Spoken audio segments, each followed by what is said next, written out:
Oklahoma City for the closer of a two-game series. It was all Chicago yesterday. Skylar Wallace and company helping obliterate the Spark by a final of 14-0. And another sweltering hot day in Oklahoma City. Getting ready for some more softball. We welcome you in. Pam Ward along with Natasha Watley, two-time Olympian for the United States and everybody's All-American as a shortstop. Nicole Mendez will join us shortly. And anybody who loves offense must have loved what they saw from Chicago yesterday. Yes, the theme of this series has been the Bandit Bats. They have absolutely ignited their offense. And yesterday, they went off, and it all started at the top of the lineup with Skylar Wallace leaving the yard in her leadoff at bat. 3 home runs on the day for the Chicago Bandits, and they just were swinging it. They were squaring up to the ball. They could not get out. 6 doubles, an AUSL record, and just from top to bottom, they were electric. 13 hits, 9 of them went for extra bases. The 14 runs scored tied an AUSL record for the most runs scored in a game, and they won big.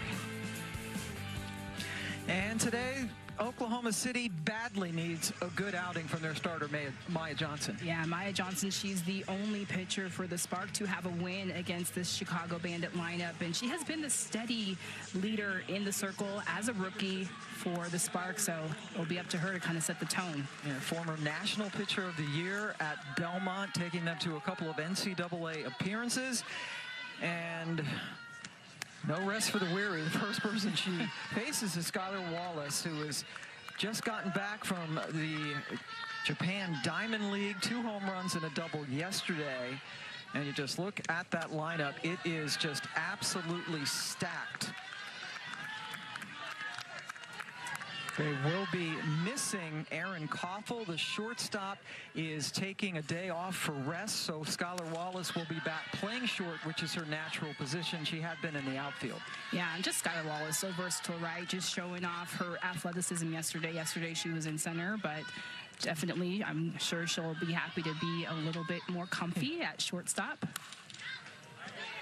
Handled at second by Kirsten Roos, who was signed as an injury replacement. Let's go down to Nicole Mendez, as OKC's got to try to figure out how to slow down Chicago's bats. Well, that is the question, Pam. How do you slow down the Bandits' offense? I got to talk with Spark, their coaching staff, and what they were saying before this game is the focus with Johnson is mixing speeds and maximizing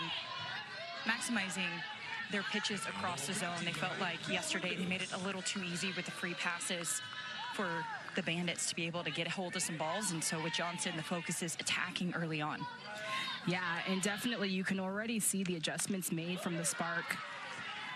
With Wallace, they started her off with dropping curves. Yesterday, Jalen Ford, Maddie Penta more up in the zone. So that's going to be key, mixing speeds, mixing eye levels. But definitely, I think if they can keep the ball down in the zone, they'll have some success. And Nicole talked about the free passes, and we just get one here as Sammy Williams was hit by a Maya Johnson pitch. 4 Bandits were hit by pitches yesterday, and then you bring that on with all of the hits that we talked about. It was absolutely a one-sided affair. But Maya Johnson, again, this is a team that's lost 3 of 4 to Chicago, this year, and Maya with the only win. And those were her numbers in a 9-1 victory. It certainly helps when you get 9 runs, but she held Chicago to just 1. Yeah, and that's going to be the key today, is just limiting these bats. Not giving free passes is a big thing that we saw yesterday for sure. Mac Barbara, rookie out of Texas A&M.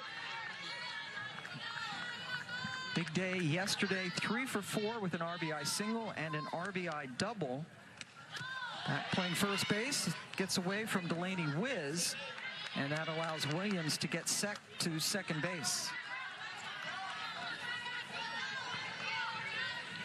And you see Delaney Wiz behind the plate, and as of late, we haven't seen her. We've seen Haley Lee behind the plate, but you see Maya Johnson working more down, more drop, so Wiz going to have to be a wall back there.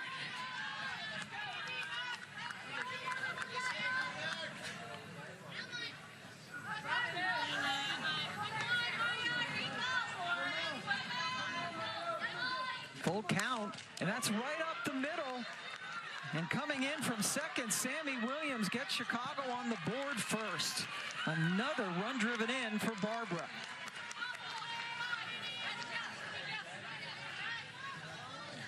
And Math Barbara, I said this yesterday, she is on time. She has seen it so well. That is the 5th time we have seen her hit it up the middle yesterday. 4 of her hits hit up the middle. She had 3 hits yesterday, but just on time, squaring up to it, and classic, perfect hitting adjustments that she's making. Barbara had missed some time, and actually was a late signee, was playing for Team Italy in a tournament in Prague, along with teammate Bella Dayton. Morgan Zirkle is the cleanup hitter. Veteran playing center field. A run in and just one away. Zirkle had an RBI double yesterday. Chicago with an AUSL record 6 doubles yesterday. I'm just like gap to gap, and again, the wind is blowing out today, but the wind was blowing out yesterday as well, and so the wind was working in their favor, but they were just squaring up to it and looked really good at the plate. That is sent into left field. Good catch by Sydney McKinney. A little bit of a snow cone to retire Zirkle.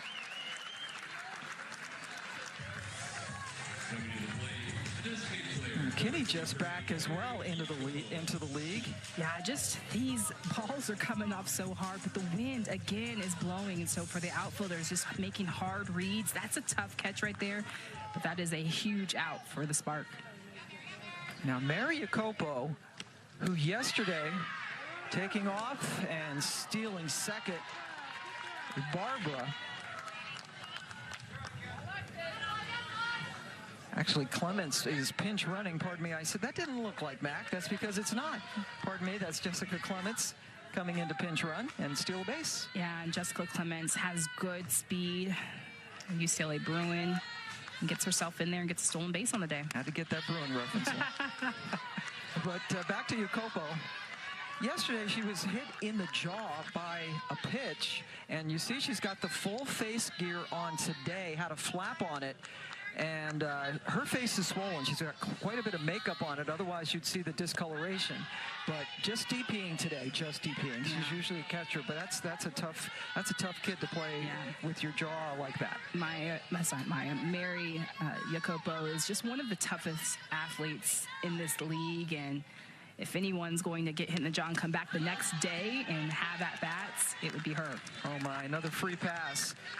And Johnson walks Jacopo to start things off. 4 Spark pitchers played yesterday, and none of them were dazzling. In fact, the bullpen of Penta, Vaughter, and Gould, their numbers not good. 2 1/3 innings. The bullpen, 11 runs, 9 hits. No strikeouts. They faced 18 batters.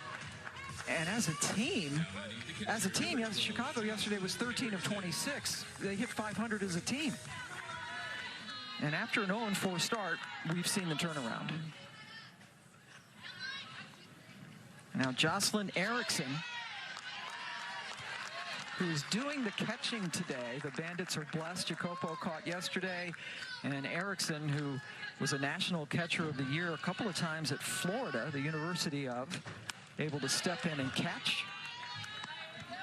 And just on both of these teams, just so many versatile athletes. Erickson obviously is a catcher in college, but had her at first. Jacopo was behind the plate, but just everybody filling in. And it's just been so nice and refreshing to watch these athletes filling in all of the gaps. Because one of the reasons is the rosters are not large. In fact, Chicago just has Clements available to come off the bench as a position player, with Koffel not being available. Very hot day. I know it sounds like a broken record, but it's hot, Natasha Watley. It is a heat index right now around 100 degrees. And this is a turf field. That gets behind Wiz, so the runners move up another 60 feet. So it's 91 degrees. The feel like temperature is cooled off to 98, so it's hot. It is hot. And, Koffel going to take the day off and rest up. Big RBI opportunity for Erickson, and she'll take advantage of it. Clemens scores. They hold Jacopo at third, but Jocelyn Erickson with the RBI single. And the Chicago Bandits, they are not missing any opportunity. The run production has just been fantastic, and the timely hitting. Jocelyn Erickson picking up another RBI on the day, and the Bandits just getting it done. Picking up where they left off yesterday, Taryn Kern, the number 7 hitter, playing in right field this evening. Rookie out of Stanford, 1 for 2 yesterday.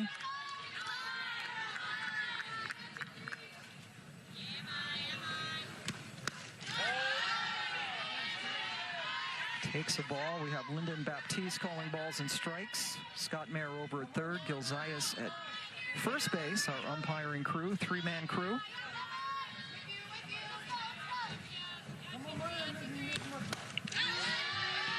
Boy, that was held for a while by Delaney Wiz, but they didn't get the call. Yeah, you can see Maya Johnson and Delaney Wiz trying to really work that outside corner. They're going with that drop on the outer half and the curve, but not getting that outside corner. Hit sharply to Amari Harper, who ends the inning. But Chicago strikes first with a couple of runs, 2-0 as we head to the bottom of the first.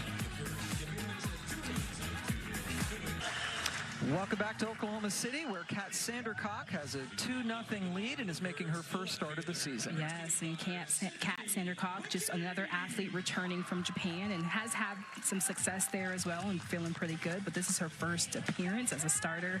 But similar to Lexi Kilfoyle, she'll keep that ball down, but just a different feel. She has more of a pitch that has not so much a heavy sink like Lexi Kilfoyle, but she'll have a sharp angle down. And a nice changeup, a very good changeup.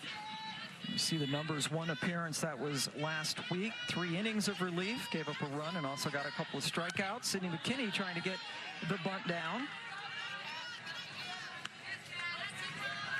As we take a look at this Oklahoma City Spark lineup.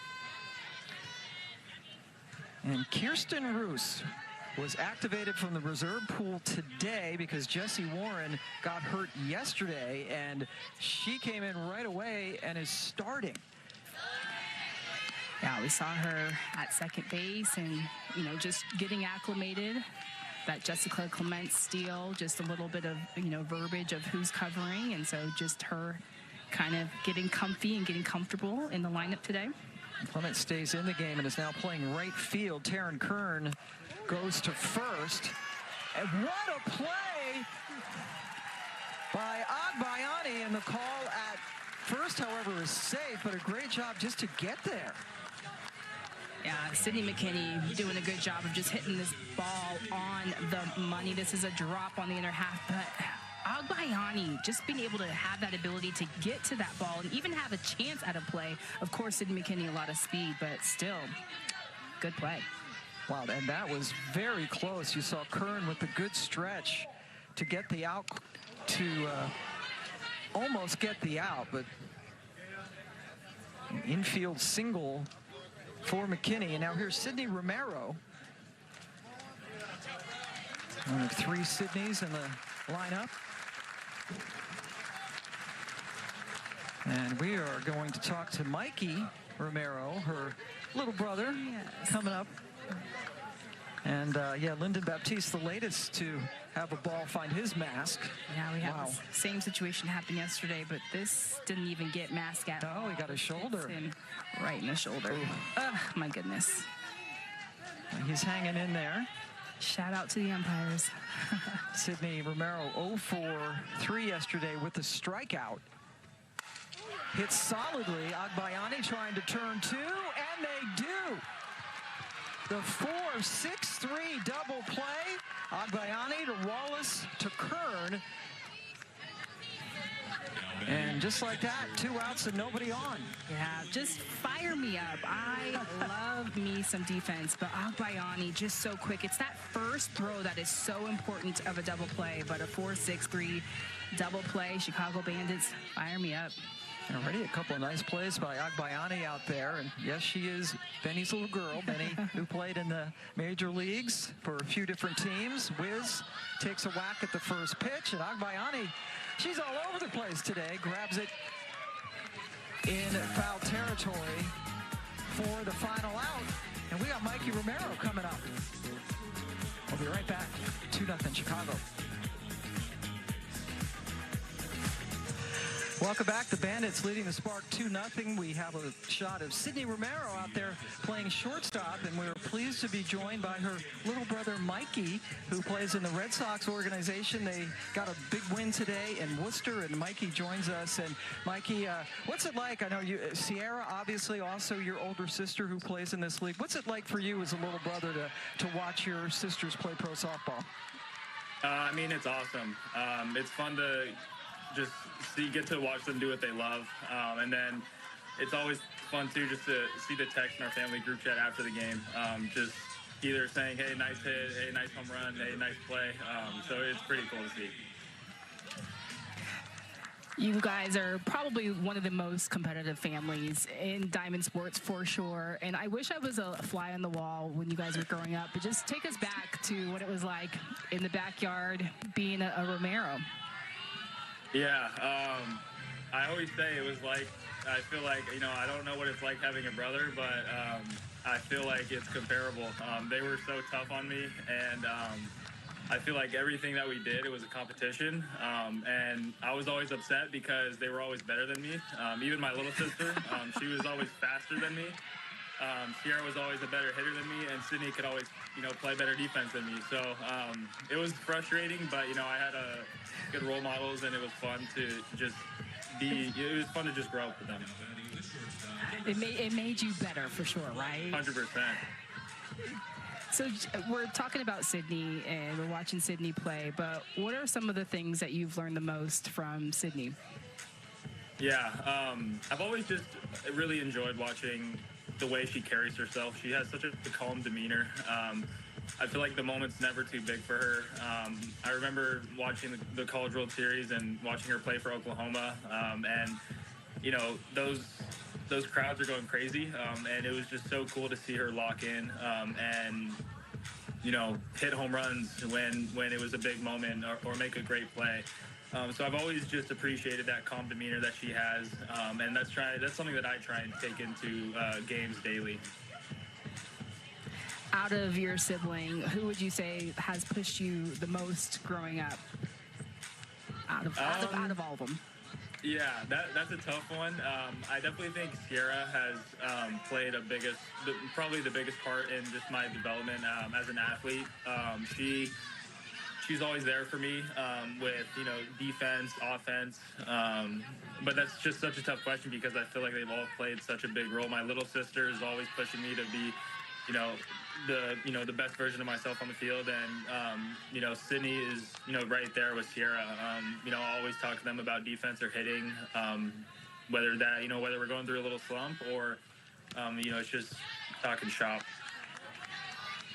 Yeah, and you can probably say you probably know a ton about softball, just having your sisters, but, playing baseball at a high level and growing up around elite softball, what would be something that you would tell baseball fans about the game of softball?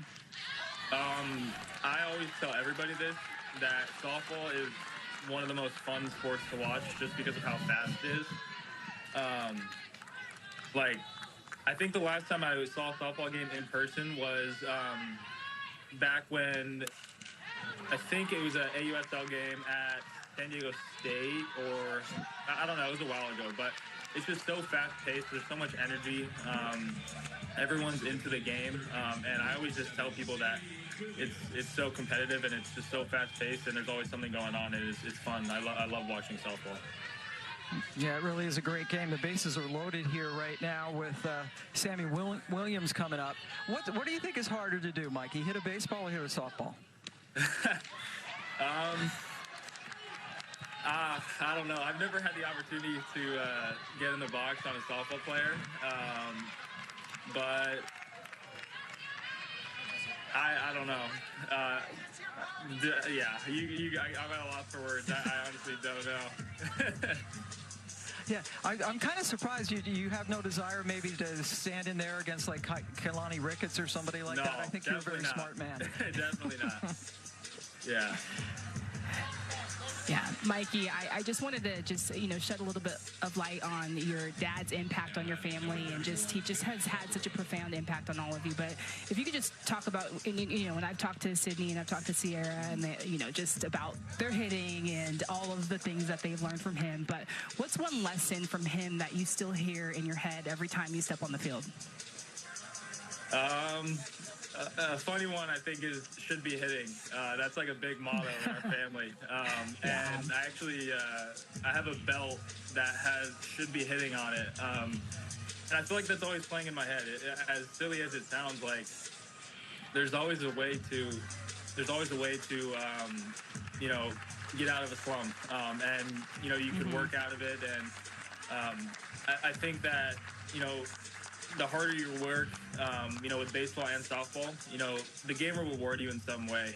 So I always kind of take that, and I'm just like, hey, let's get to work. Whether that be defensively or offensively, there's always something to work at. Love that. Yeah. Meanwhile, here we're already going to have a pitching change. As Maya Johnson has exited and Jalen Ford is coming in, who started yesterday. It's been a bit of a rough stretch. I don't know if you had a chance to see the game yesterday, but your sister's team lost. Did you 14-0? What was that family chat like after a game like that? All athletes have been through it. It's just not your day. So what do you? Is there anything you can say to each other to try to get over that? Get a good night's rest and come to the field ready to go tomorrow. That's about it. I know, right? That's all you can do. Yesterday was tough, and I talked to Sydney for a little bit, but just, those are like the moments where you're like, okay, like I got to look within myself, got to come back tomorrow, compete. Those are the tough ones. Yeah, Mikey, you were a first-round draft pick of the Red Sox back in 2022. What's your journey been like so far? I know you had some back issues early on. You're healthy. You got all buff and everything. What's your journey been like now as you try to make it to Boston? Yeah, like you said, started out, had an unfortunate injury in my low back, stress fracture. Luckily it wasn't anything, obviously it was serious, missed a good amount of time, but, it hasn't been something that's limited to me anymore. So just past couple years, I've been blessed to stay on the field, and I played a lot of baseball. And, this year, obviously, I'm in AAA and on the verge of making my big league debut. I'm just trying to take it one day at a time. This season is so long, and there's so many different ways that, I can impact our big club. So, for me personally, I'm trying to stay where my feet are. I know that I have the tools to be a big leaguer. It's just about, when the time is right. So, I'm just really focused on, being where my feet are, and just continuing to give it my all, every time I step on the field. All right, Mikey, we wish you the best of luck. Can't wait to see you in Fenway Park. And thank you so much for your time, and take care. Good luck, Thank you. Mikey. I appreciate it. Thanks, guys. All right, Mikey Romero, thank you very much. Again, the little brother of Sierra and Sydney, and you mentioned their late father, and just what a great family, baseball, softball family, what a great influence his father is. And it's just so great to see that support that runs throughout for all of them. And anytime we talk to Sierra and Sydney and Sophia, just the impact that their dad has made on them, and that slogan should be hitting. I love it. That's the first thing that they go to, and just how much of an impact their dad has made, and I just loved hearing from Mikey. Yeah, really certainly sweet. That would be great if we could. As he continues his success, he's got two sisters playing pro ball, all three of them playing pro ball. But we've got Jalen Ford in, now facing Mac Barbara, who had an RBI single back in the first inning. So, boy, the last few innings have been all Chicago. They've already put up 2 in each of the first 2 innings here. They had a 6-run inning and a 5-run inning to close out yesterday's run rule victory. Little excuse me swing. Oh, Sydney Sherrill could not gather it into her glove. Cheryl playing third because Jessie Warren is on the injured list. And Sydney Sherrill just so unlucky. All of these plays that have been happening to the Spark, and just trips over Skylar Wallace at third. Inside, and Barbara draws the walk to load the bases. Let's go down to Nicole Mendez for more on the Romeros. Well, you heard Mikey, the phrase from his dad, should be hitting. Sid also took inspiration from that. She actually made hitting journals. She has a green one for practice and personal training, and focuses on drill work, adjustments, and just how to play in day-to-day. And then she has one for game days. She actually has it in the dugout with her to help her make those adjustments at bats.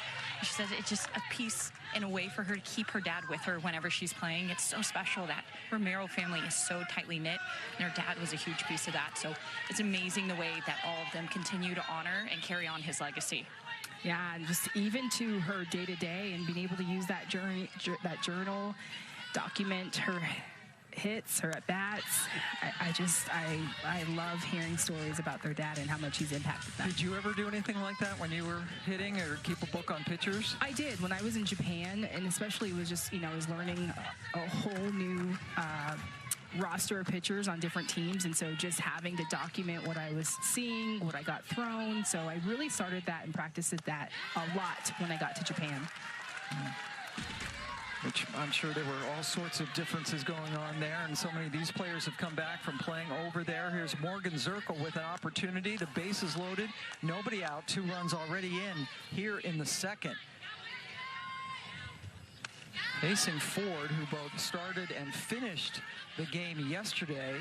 Yesterday she threw 60 pitches, gave up 3 runs in 3 2/3 innings, and the historic 14-0 loss to Chicago.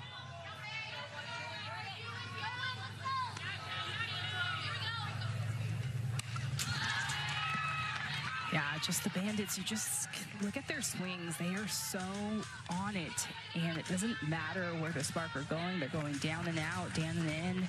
Even just that foul tip, Morgan Zirkle on it. 16 hits, 17 runs in the last 5 innings. That's a lot. It's incredible. That's a lot. Zirkle had to wait on that just a little bit. Just look at these swings. She's on it. So what is that telling you when you are seeing these great swings? And we've seen she's fouled some things back that she's barely missing. She's barely missing. She's on it. It's just a matter of just her pitch selection and the place that she's looking for. Oh, pulled the string a little bit. Ford really wanted that called third strike, but it's not coming, and the count is full. Boy, she's upset. Yeah, that's a pitch you need right there, especially when you're just not getting a lot of calls. But that's a pitch, if I am Jalen Ford, you need. Yeah.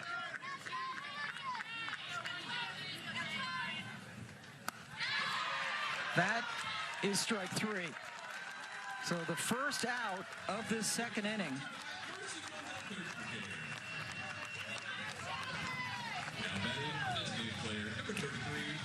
And that's the curve. Jalen Ford has that one ball off of the plate and gets a Zirkle leaning and gets her swinging. Jalen Ford made her first start of the season yesterday. She also is one of the athletes who is playing in the Pro League in Japan and came back this past week. That's hammered but foul by Mary Jacopo. Walked back in the first inning.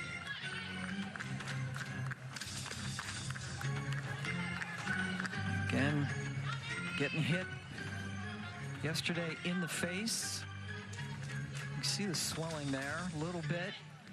Some of the discoloration. She's got, the term I think was a lot of makeup on there to try to cover it up. But hanging in as the DP sends that into right field. Jenkins gives way to Roos, who makes the catch, but with her momentum taking her away from the plate, that allowed Wallace to tag and score. I mean, just a play that needs to happen, and hopefully a momentum shifter for the Spark. Kirsten Roos being able to hold on to this ball, but again, her momentum taking her away, and I don't know if she misjudged on the outs, but again, that ball just needs to be caught. You just need to try to stop the bleeding any way that you can. So now 2 away for Jocelyn Erickson. And they get the runner trying, that's Barbara, trying to get down to second to end the inning. So Erickson will lead things off in the 3rd, but the Bandits played 3 more, and it's 5-0. Welcome back. Bandits up 5-0. We're going to take you into the game with Spark catcher Delaney Wiz. Before the game, warming up with rookie pitcher Maya Johnson. Nice. I like that height. That'll still get called as a strike at the bottom of the zone. I like that height. Even if we never get that called for a strike, like that's better, in my opinion, than having you miss here and then being able to get barrel to it. Yeah, I think with that curve, just like with how tight your snap has been and has looked, like you can get away with like starting it river and then having it break more. Yeah. Hey, just small adjustments on those. They're literally just missing. Lower. I think they're just wide. Yeah. So I think you can trust your spin and trust your movement that it's going to break, but yeah, just bring it a little bit closer to the zone. Okay. Hey, we're working. Yeah, just so much wisdom from Wiz behind the plate, and that's just like a veteran leader right there, just really leaning into Maya Johnson and letting her know, giving her so much feedback. As athletes, we love that feedback, but I just love that rapport and that communication between the two of them. Delaney Wiz has been so valuable for Oklahoma City. They had been depending on Kinsey Hansen-McKinsey to be their catcher, but just before the season, announced that she was pregnant with their first child, so she's not going to be playing this year.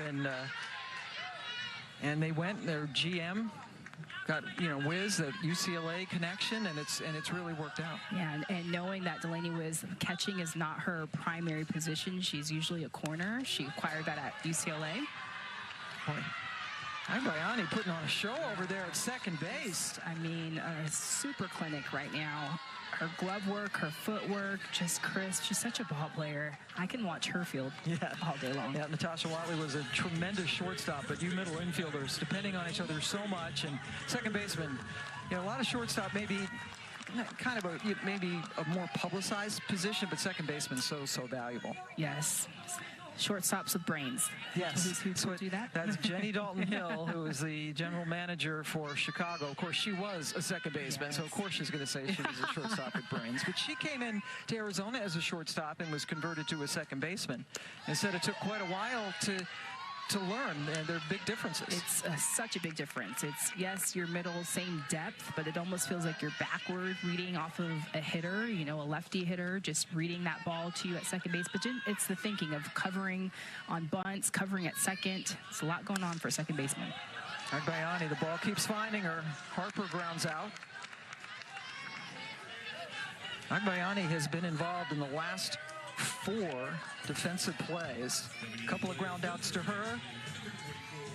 Started a 4-6-3 double play and also caught a pop-up in foul territory, so she's been busy. She has been busy, and she has been on it. But that's what you're going to see with Kat Sandercock. She induces a lot of ground balls, a lot of sharp drops. She'll angle in, especially to the lefty, so you should expect a lot of action at second base when lefties are up, especially. Sydney Sherrill up for the first time. And playing third because Jesse Warren got hurt running down to first base in yesterday's game and has been placed on the injured list.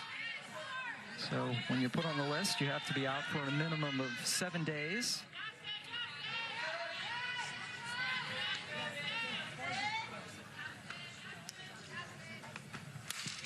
Hit hard, Wallace. Throws her out, bit of a high throw handled by Barbara, who's back playing at first, and that is a very nice 1-2-3 inning for Sandercock, who has faced the minimum through 2 innings. Second season for the AUSL, and it was the Talons who beat the Bandits in the championship series last year, and this year the teams all have home cities. That was not the case last season. Talons playing, they're the Utah Talons, based in Salt Lake City. We have the Chicago Bandits and the OKC Sparks, along with the Portland Cascade, are the 2 new teams. Even though the Spark have existed with other leagues, they were independent last year. And there you see the Talons on top again. And the Bandits on a bit of a winning streak here. They won yesterday. And OKC's now dropped 4 in a row. Yeah, and just the Bandits have seemed to come alive with their bats, and so eyes on them. Erickson over Ford's head, and that's a terrific play by Romero. Sid was able to get to it, but Erickson beat it out. She had to go to the first base side of second base. And just take a look at Sydney Romero on this play. And when she goes up to the middle, she gets to it, but it's almost as if when she got to it, she was trying to stay on her feet, almost was about to trip a little bit. So by the time she got that throw off, Erickson stands up on first. Oh, yeah, you could see just that little bit where she almost lost her balance, and that enabled Erickson to beat the throw. So Jocelyn is now 2 for 2. And here's Taryn Kern.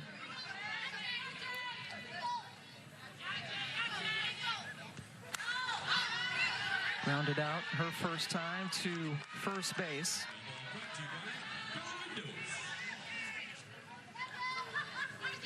She had a game-winning pinch hit in a victory against Oklahoma City in Chicago 2 weeks ago, when Chicago won that series 2-1.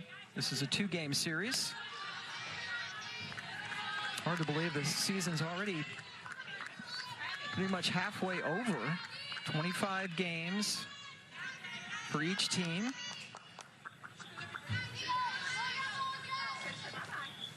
Kern down 1 and 2.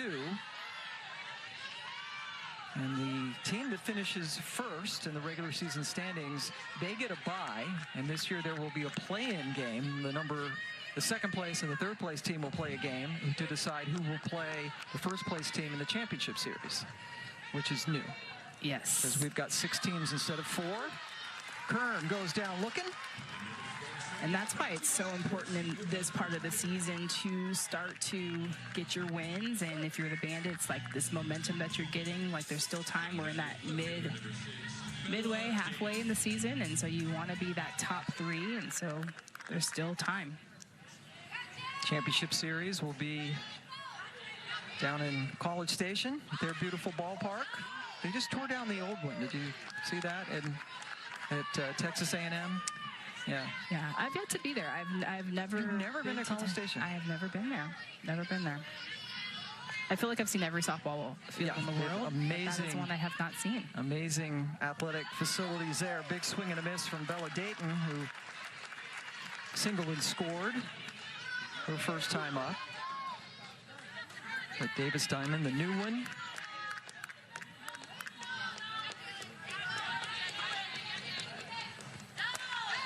And the old field that Amanda Scarborough would have played on has been torn down, and I know it has some sentimental value, but they got a big upgrade with the new stadium. Oh, yeah. Let's just put it that way. Yeah, I've heard it's nice. I've heard it's Yes. really, really nice.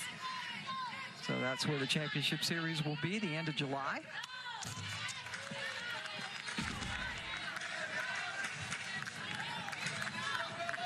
Bella Dayton, along with Mac Barbara, they are cousins and had been playing with Team Italy, so they missed a spell. Dayton did. Barbara came in to start the season with the Bandits after they were in Prague playing for Italy.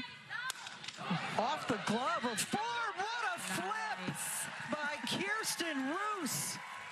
Just called up today from the reserve pool to retire Erickson. And how about Roos? This is how you welcome yourself to the Spark.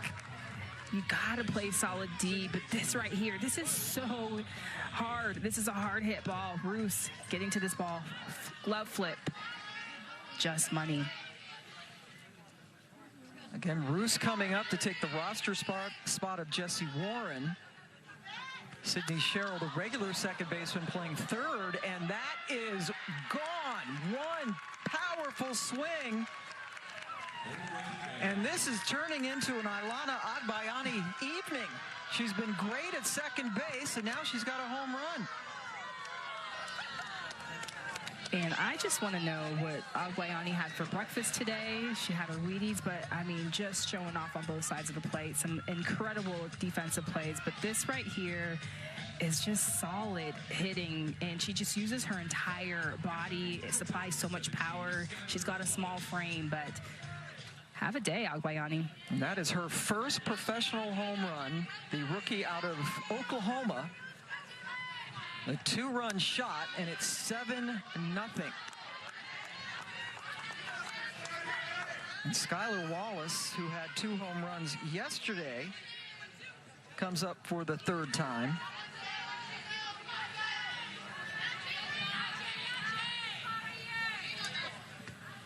So Agbayani great in the field and just left the yard with that home run. Here she is with Nicole Mendez. How about today? You get to make stellar defenses. I think you have a magnet in your glove and then some kind of opposite magnet on your bat. Swing today. Tell us about it. Yeah, I think I'm just trying to pass the bat with my team. I think we felt so together right now. So I think just feeling that togetherness with the team, I think it's showing offensively and defensively. Defensively, you've covered ranges up the middle, in the hole. How have you felt doing covering that? Yeah, all I think about is having my pitchers back. They're working hard against elite hitters, so really just trying to make plays for them. Thank you. Yeah, thank you.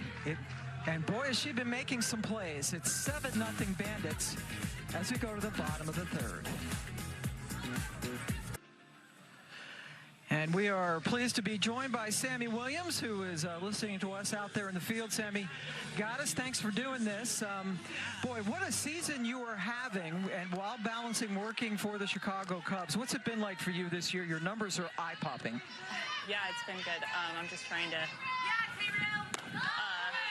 be clear of mind. Yeah, Kat.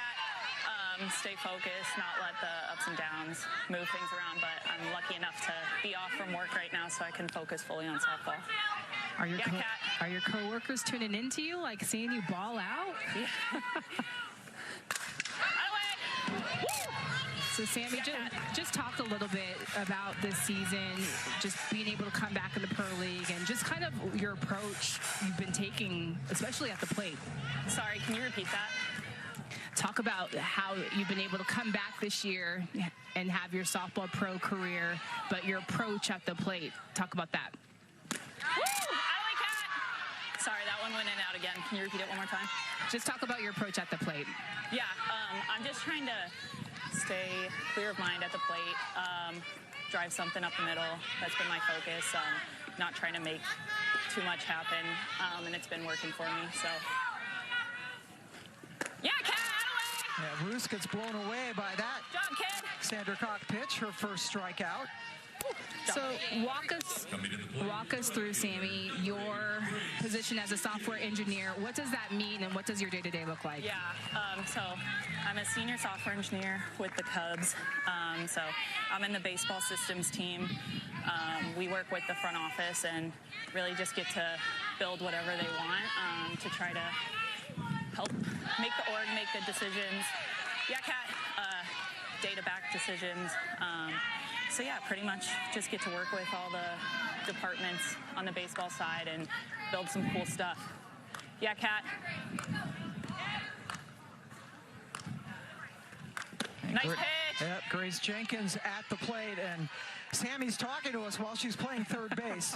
Not a whole lot going on, right, for any third baseman, right? So a lot going on. We'll wait for this pitch because I know you're focused. Thank you. Yeah, Kat.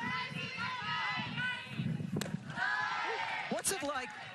You got Skylar Wallace now, Aaron Koffel. You have one heck of a lineup. What's that like to have that support in the batting order? Oh yeah, I love playing with Erin. It's been awesome. She's just a great leader too. Like regardless of her ability. Nice play, Sammy Williams. Sammy. Talking and playing ball. Kat told me she was gonna get me. That a girl. Yeah, Erin's such a good leader too. So, I mean, she's just so great to talk through things. Especially on defense, she really grounds me over here at third. I haven't played a ton of third, but it's been good. Yeah, Kat.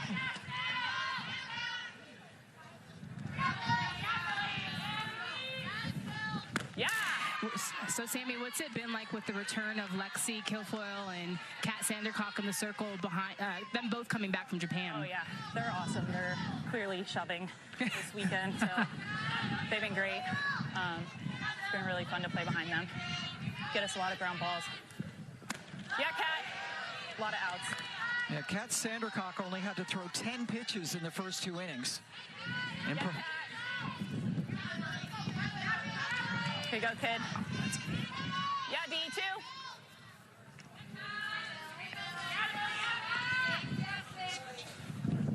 Yeah, out of way. So, Sammy, if you had the opportunity to either practice taking some ground balls or BP, what would it be? Sorry, repeat that. You only had an opportunity to practice BP or practice ground balls, what would it be? I think it would be BP because it takes me a little longer to get loose. Yeah, Kat. Good pitch. It's my 5th year of pro ball, so got to keep the body warm. So I'd probably say BP to get some rotation in. Yeah, Kat. Here you go, kid.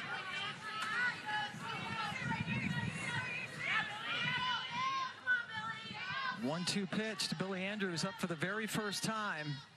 Yeah! Took something off of that. Sandercock with the strikeout. Sammy Williams, thank you very much. All right. Boy, Sandercock faced the minimum 9 batters through 3 innings. It's 7-0.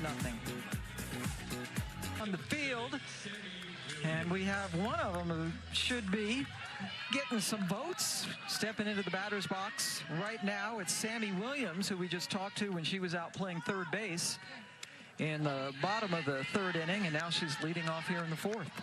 Yeah, my kind of athlete, like super intense, and I almost felt bad that, you know, we were chatting with her, but I loved her insights and just how she's approaching the game and how to balance work life and playing the game as well. And she is absolutely tearing it up. She's hitting 500 on the season, and last night she hit a home run. Yeah, this was an absolute blast, and if you can remember, this was a change-up, so her ability to stay in her legs, and she just clobbers it, and so much power that she possesses. That's out of play. Williams now hitting 500, leading the league in hitting. She had been right behind Maya Brady, who we have not mentioned yet. Maya's on the injured list, so not available for Oklahoma City, and it's the long ball that the Bandits have really brought out against the Sparks. 10 home runs against the Sparks this year in 5 games, 5 home runs against all the other teams in the league. Yeah, they got something on the Spark, huh? Yeah, hit 3 of them yesterday. And we had the 2-run shot by Agbayani in the last inning. And Sammy Williams, what a threat. In the top 5 in the league in every offensive category. And has surpassed Brady now for in batting average. And great comments, too, about, you know, playing next to Koffel, right? Yeah. You have that Koffel at short. Koffel out for rest today, and then Williams over at 3rd. Yes, yeah, just the 2 of them just holding it down, and they were the steady at the beginning of the season when they had a little bit of the ebbs and the flows, but Sammy Williams stepping it up huge, working her way up in this lineup. Little off speed from Ford, who came in for the Spark after Maya Johnson was lifted in the 2nd inning. Spark had to use 4 pitchers yesterday, including Ford coming in a couple of times. They're not getting cheated on a lot of swings, are they? She is taking her hacks and just kind of swinging at the ones that she doesn't want and staying alive in this AB. Feisty. She's on the plate. So taking away that outer half. Laid off of that one after fouling off. 7 pitches. And there you see. Not bad.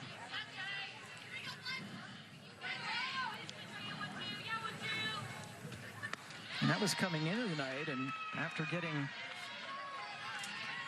hit by a pitch and that 2-run double, she's up at 500. Just an amazing season so far. Now here's a full count from Ford. Wow. And you can see she's on the plate, and Ford keeps going to that curve on the inner half and just trying to get her to back off, but she just keeps turning on it, fouling it off, trying to waste it. So looking for something middle out. And remember, we are here just in the 4th inning, and there is a run rule, just like in college. 8-run lead after 5 innings, so Chicago trying to get to that 8-run mark. Another foul ball.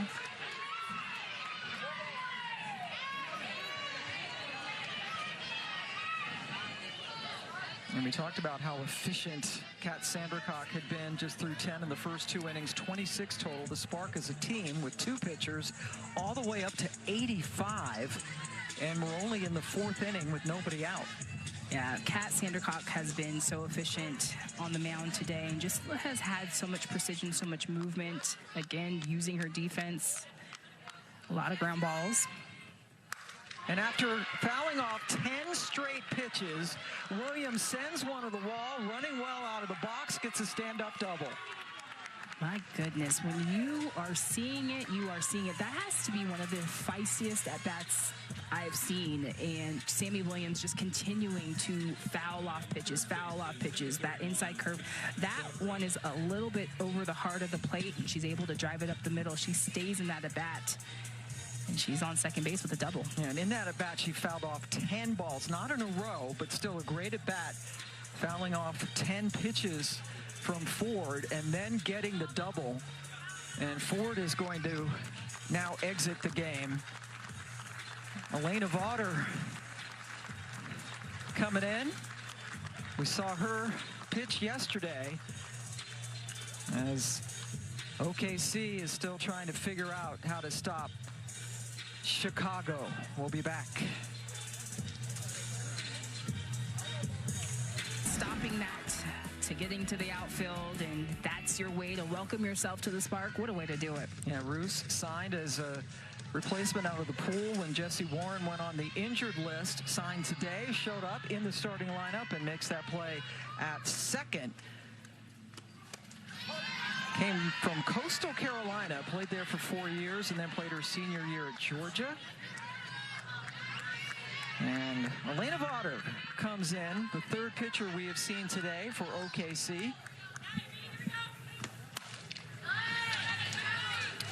And Vaughter, she compliments Jalen Ford. She keeps that ball down. She's got that drop and change mix. She'll go to both sides of the plate with that drop, and she'll keep that ball down. Second appearance for Vaughter, who also came back to the States after pitching in Japan off the end of the bat from Barbara. Handled by McKinney for the first out. That's got to be the first ball that Matt Barbara hits to left. Every ball that she has put in play, right up the middle. Now Morgan Zirkle, who is 0 for 2.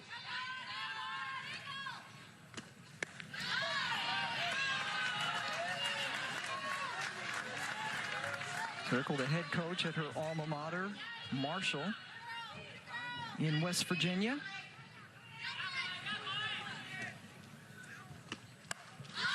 Sends it skyward. Sherrill has a beat on it in foul territory for out number 2.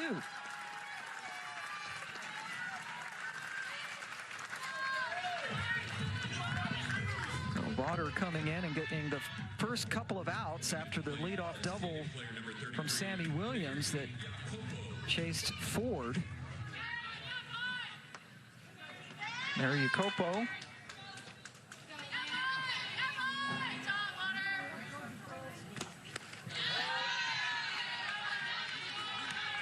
Good spot. And a sac fly for her, but you like the pitch? Yeah, just a good miss. I mean, if you're going to miss down, right? And, you know, a lot of these pitches that we've seen miss from the Spark have just been plated a little bit too elevated and on the plate.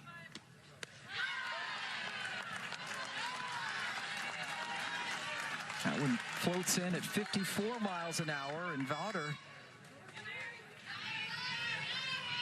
trying to get out of another sticky situation. Vauder did pitch yesterday,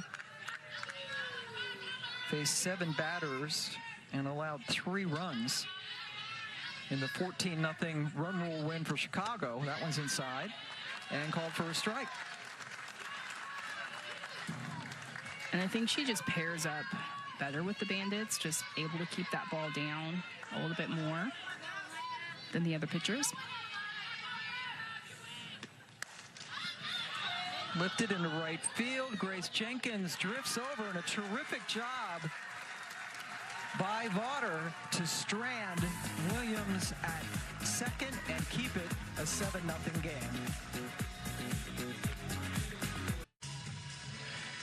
Bandits up on the Spark 7-0 as we go to the bottom of the 4th, and we are joined in the chair chat by Lexi Kilfoyle, the talented pitcher. You made your debut yesterday. All right, you're in Japan. You come over in a ridiculously long flight. Why were you able to be so effective yesterday in your first start here? Yeah, honestly, the coaches just did a great job of helping me prepare. And just the mental approach, I think, obviously wasn't feeling physically my best and still trying to get to feeling physically good. But the coaches did a great job of just filling us with the information, giving us all the info we need to know. So, Lexi, this is your second year playing in Japan, and you've had some success there. But what would you say is the biggest difference from playing in Japan and playing here in the States? I would say just the difference in the batters. I think when I'm over here in the States, I mean, all the girls are so strong, so big. I'm fearing for my life that I'm going to get a ball back to my face over the fence. But in Japan, like, they just move their feet so fast and they're so quick. But they have the ability to hit any kind of ball, whether it's at their head, it's at their toes.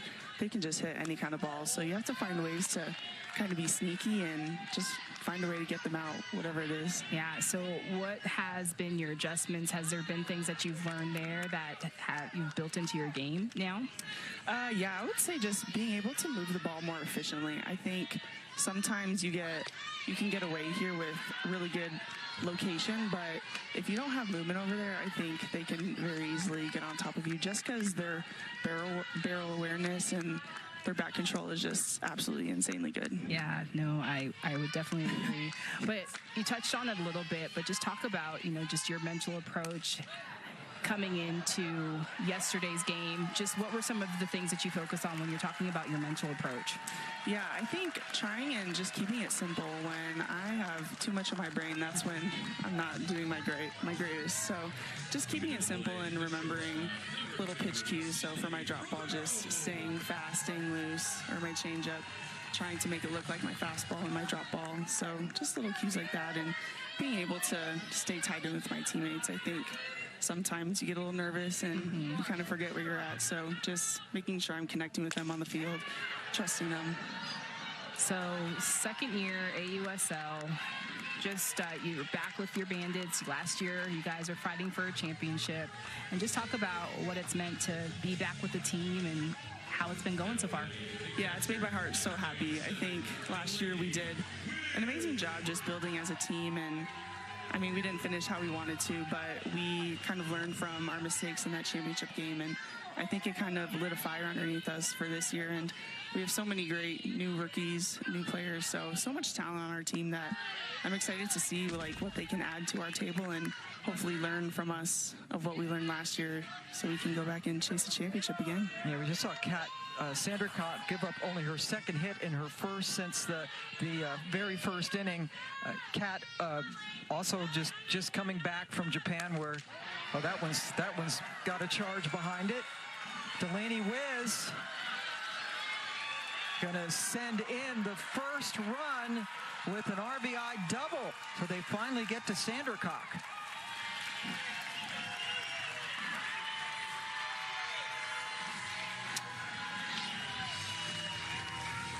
And Delaney Wiz being able to just get a little bit of momentum going for the Spark. This is an elevated pitch. This is a rise on the inner half, and Delaney Wiz crushes it. And Sydney McKinney being able to score from first base. 1 run on the board for the Spark. Now Bubba Nichols Camarena steps in. Okay, and Lexi, the last couple of days we've been seeing your batters just go crazy with these home runs. How much of a luxury is that as a pitcher to go out there when you see the balls flying out of the park? Oh, it's an absolute blessing. I mean, it takes a weight off your shoulders as a pitcher because you know that you can go out there, and if you do make a mistake, which mistakes always happen, if you do make a mistake, that it's okay. Like, 1 run isn't going to be much, but yesterday the case was 14 runs, so obviously going out there you can just breathe and relax and have a good time and just pitch to your truest self. Yeah, it was a great outing for you yesterday. Congratulations on that and continued success. Thanks so much, Thank Lexi. you, guys. All right, Lexi Kilfoyle, who pitched over at Oklahoma State and was really good yesterday in the circle. And as she mentioned, coming back from Japan, you know what's that? You played there for 8 years, and then coming back and pretty much having to hit the ground running. Yeah, and I loved her just sharing the adjustments that she's had to make, just the break. I already thought that her drop ball had a heavy break on it, but that's so true of just being so sharp and crisp. And I think that was the difference yesterday, her ability to hit corners, but it was the break on the pitch. She didn't played a lot of pitches and just a lot of dirty movement with that drop ball.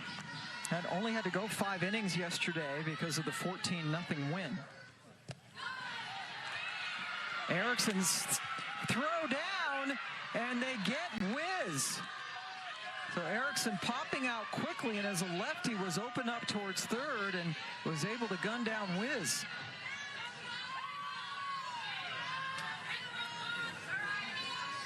And Jocelyn Erickson just doing a good job of keeping this ball in front of her. As she keeps it in front of her, she's on her feet and already has her feet in good positioning to fire off a throw there. But Delaney Wiz just being able to be tagged out by Sammy Williams. Wiz, who had just driven in Sydney McKinney with the first run of the game for OKC, has been erased, so nobody out, or nobody on, pardon me, with 2 away.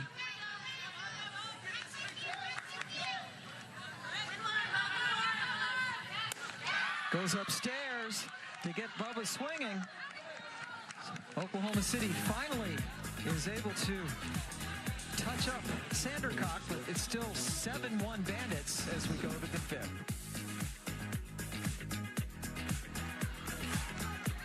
For the AUSL, Jocelyn Erickson getting the golden ticket, which means that you're going to be drafted, and drafted she was. 5th overall in the first round this year. The rookie out of Florida. Played a year at Oklahoma before transferring to Florida, where she had a tremendous career. Player of the year as a junior, catcher of the year as well. And she's 2 for 2 tonight. Gotten off to a bit of a slow start offensively this season. Starting to come on.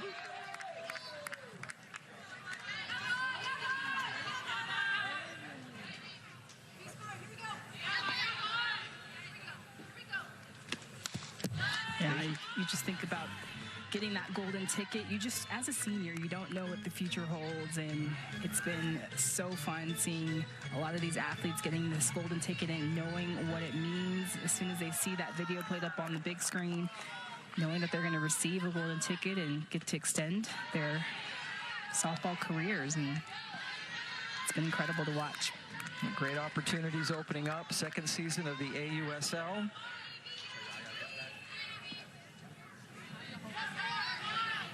Elena Vaughter, the 3rd OKC pitcher we've seen, and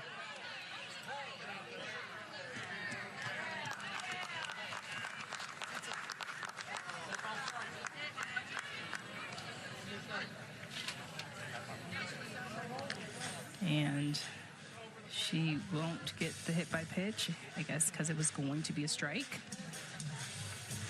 Yep, I heard someone, because the ball was over the plate. Rhonda Stanton, in her first year as a head coach, is the head coach at Indiana right now, was at Marshall before that.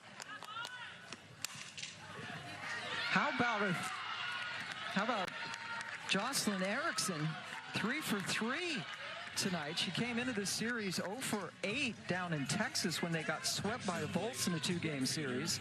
She's got 3 singles this evening. Jocelyn Erickson just seeing the ball well now and getting a lot of production now at the bottom of the lineup. She's in the 6th hole and she's feeling it. Yeah. Hey. Taryn Kern 0 for 2. Kern also played for Shonda Stanton in her 1 year at Indiana and then transferred out west to Stanford. And now reunited with Stanton in the Pro League.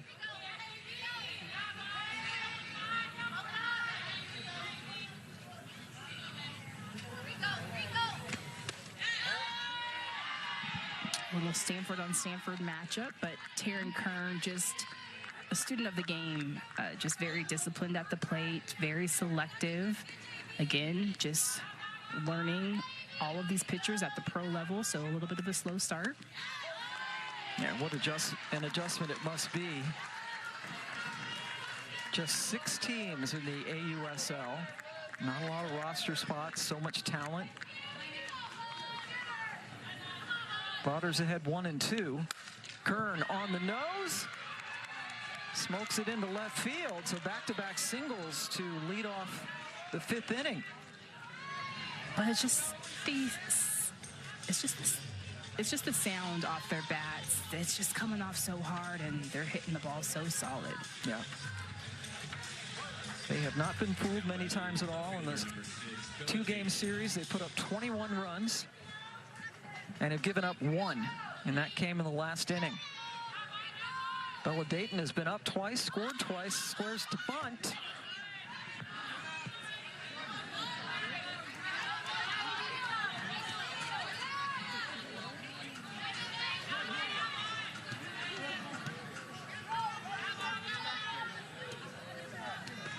Dayton playing just in her 2nd series after coming back.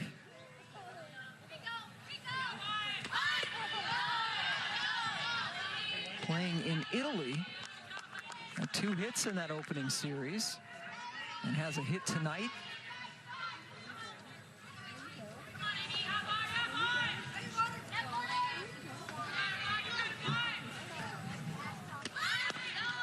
Cheryl crashing in from 3rd, Harper from 1st. Yeah, so much speed from Bella Dayton, and still playing that small ball, showing bunt. Just a dynamic athlete, hits for power, a lot of speed. 2 strikes now, and she swings away.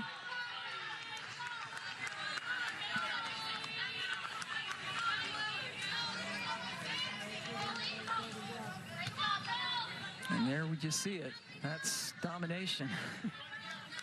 14-0 yesterday.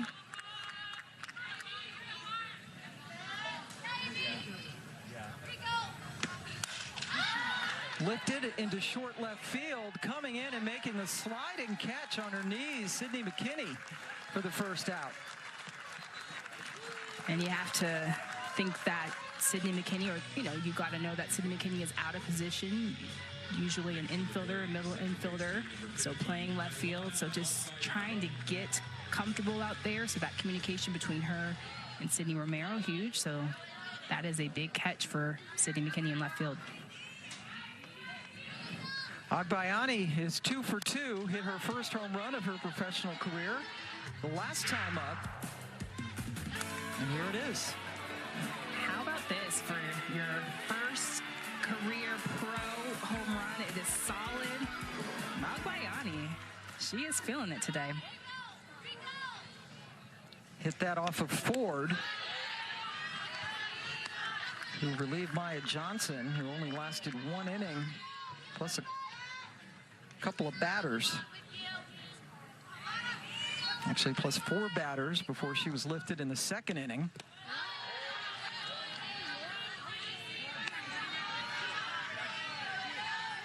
Agbayani also has made a couple of really good plays out at 2nd base.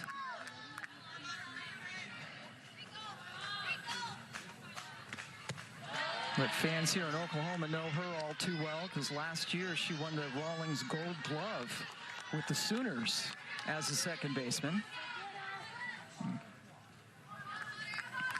bringing that into the pros.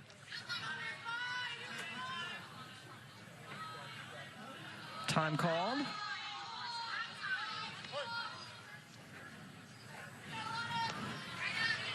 Erickson at second, Kern at first.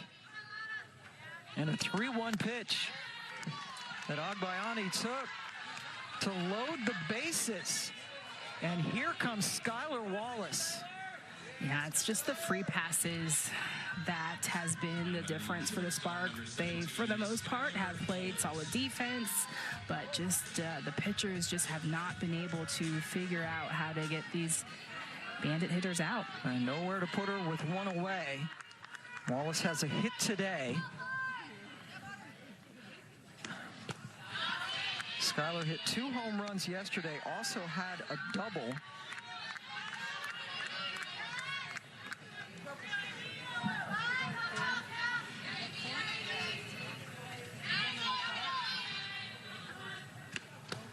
That double was off of Vaughter, who is in the circle again tonight.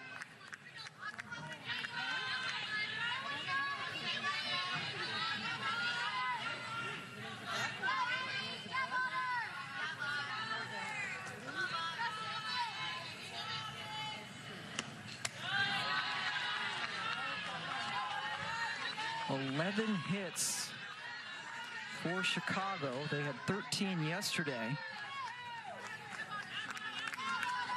And another 3-0 count.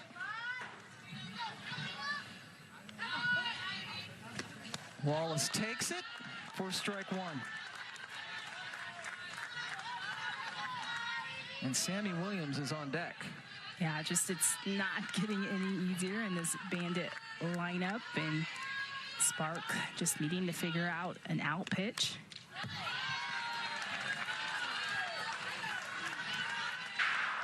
Well, a couple of home runs yesterday for Skylar Wallace. That's off Ford.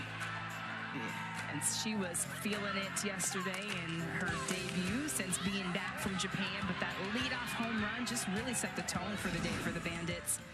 And then having another home run later in the game, and she is seeing it.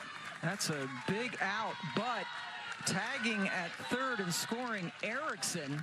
So from a 3-0 pitch, Vaughter doing a good job to fight back, get it full, and Wallace gets the sac fly as the 8th run crosses the plate.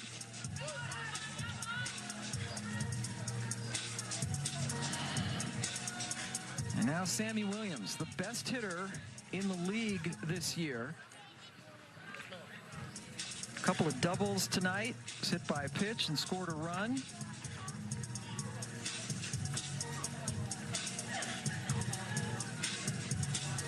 And we're going to have another pitching change as Maddie Penta comes in for Vaughter. So Vaughter exits, Penta comes in. And we remind you that the 2026 AUSL Championship is headed to Davis Diamond and College Station for an unforgettable weekend of pro softball. Catch the AUSL play-in game on July 23rd. The championship series beginning July 25th. Series passes and single game tickets are on sale now. Visit theausl.com today. And again, the format with the 6 teams this year. If you finish in first place, you wait to see who wins that play-in game between the 2nd and 3rd place finishers. All right, so Penta in to face Sammy Williams, who has not been retired tonight and was only retired one time yesterday, and that was in her very first at bat. Since then, walk, RBI double, 2-run homer, hit by pitch, 2-run double-double. That's good work by Sammy Williams this weekend. Yeah, she's absolutely on fire, and having the opportunity to get inside her head a little bit, just trying to keep things simple and just thinking about hitting that ball right back up the middle. And she's just been so solid. She's been so clutch for the Bandits, kind of holding it down in the top of the season when things were a little bit shaky, but holding her own. You know, like so many teams in the league, waiting for players to get back from overseas. And now Penta from Chesapeake City, Maryland, making her third appearance. And you see the ERA is a whopper, but here's the chance to keep it out of that run rule situation with the best hitter in the league up.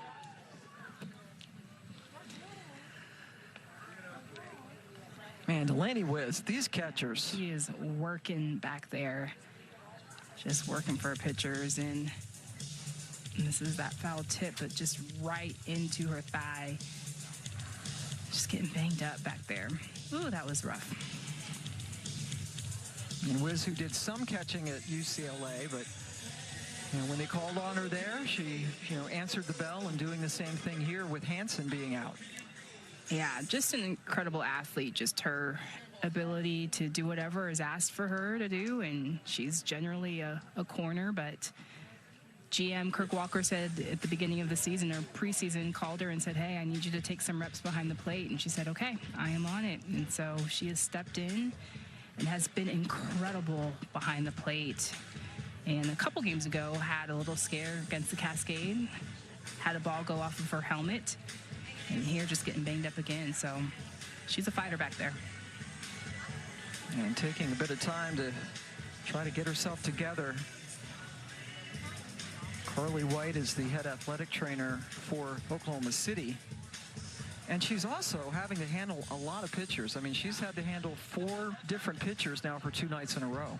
And even just going back to the athletes that were in the reserve pool, she had a all rookie class that she was handling, and now handling these athletes that have returned from Japan. So just a lot of pitchers just, figuring out what works for them, what clicks, having that communication, having that rapport with them. That's a lot of work. And to be on the same page with all of them is not easy to do. And then to get beat up by foul tips. On top of that, Agbayani takes off, trying to induce the throw home, but they don't get it. Kern still over at third.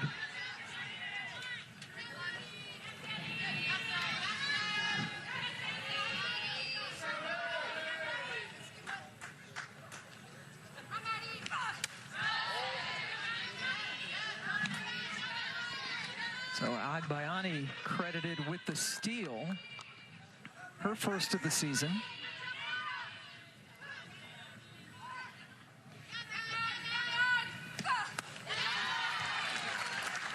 That's the break that you need. That's a curve breaking away. Maddie Penta, she'll go to both sides of the plate. Curve, screw, rise. Good break on that pitch.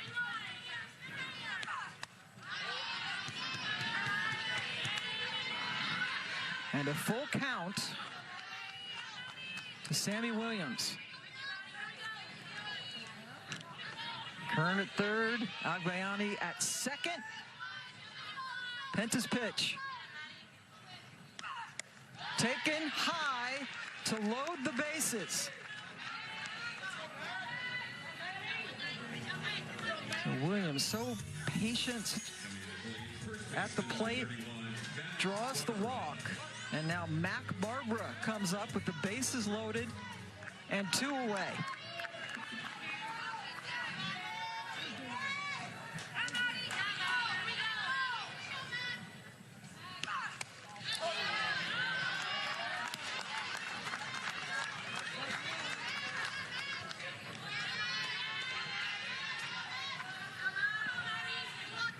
Barbara with good numbers since coming over earlier in the week. And she's quickly down 2 strikes.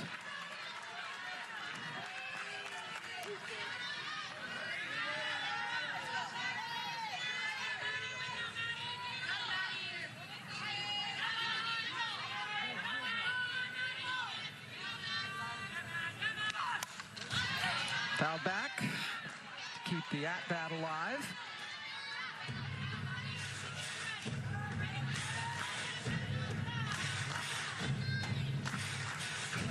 I'd go back with that rise again from Maddie Penta.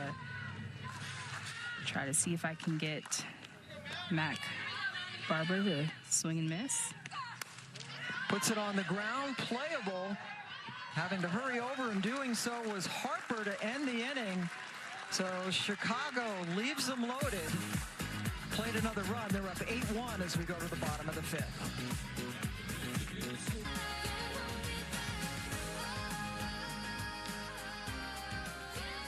The sun is setting here in Oklahoma City, and Chicago leading 8-1 tonight after winning yesterday 14-0. Kat Sandercock, making her first start of the season, has been really good, giving up just the 1 run on 3 hits. Hagbayani doing it in the field and at the plate. And a good start for Amari Harper, a good start for this bottom of the 5th inning as she leads off with a solid single. Just a little momentum needed to come for the spark, and Amari Harper hitting that on the nose, hopefully trying to pick up this offense just a tad bit. Yeah, they were finally able to get to Sandercock a little bit in the last inning with a single and then an RBI double by Wiz after Sandercock had faced the minimum 9 batters through the first 3 innings. That's wailed on by Sherrill, and it is gone. Sydney Sherrill takes the first pitch she sees in this at-bat and sends it sailing. And this is the exact momentum that the Spark need, and especially with those drops on the inner half to those lefties. The first time around, they were rolling out to second base, but great job from Amari Harper, keeping her hands inside, going up the middle, and Sydney Sherrill just absolutely crushing this drop on the inner half, keeping her hands inside and sending this thing deep. Sydney Sherrill's 2nd home run of the season cuts the lead to 8-3. Kirsten Roos up for only the 2nd time, struck out the first time she faced Sandercock, and Sydney Sherrill very familiar with this building because she is on the the coaching staff for Oklahoma Christian University. This is their ball field, and Sydney Sherrill is with Nicole Mendez. It's been a battle for you guys to get the bats going. How good did that home run feel to get that for your team? Yeah, it felt really good. I feel like our pitchers have stepped up in these last couple innings and have held them. And so we just needed to answer back with our runs, and it's nice to have some momentum on our side for once. So, yeah. Not always an easy conversation to make that adjustment mid-series or mid-game. What have you guys been talking about? I think we've just been continuing to stay positive and encourage each other. I think we've had good at-bats. Things just haven't been falling our way. So we've just stayed in the process, stayed with each other, and tried to just, stay together through all of it. Thank you. Yeah, thanks. All right, Sydney can go catch her breath as she heads back into the dugout. Play at short by Wallace drew Barbara off the bag, and Ruse is safe.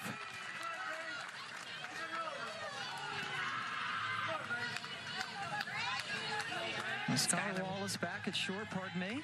Yeah, just where she's most comfortable, but just her range is incredible. But this ball takes her far up the middle, so as a shortstop, when it takes you far up the middle, it's hard to keep your feet underneath you and have that throw. Your arm slot can get away from you, and that's exactly what happens, and Roos is on first. Skylar Wallace has been charged with the throwing error to put Roos over at first. 2 runs in, still nobody out in this bottom of the order.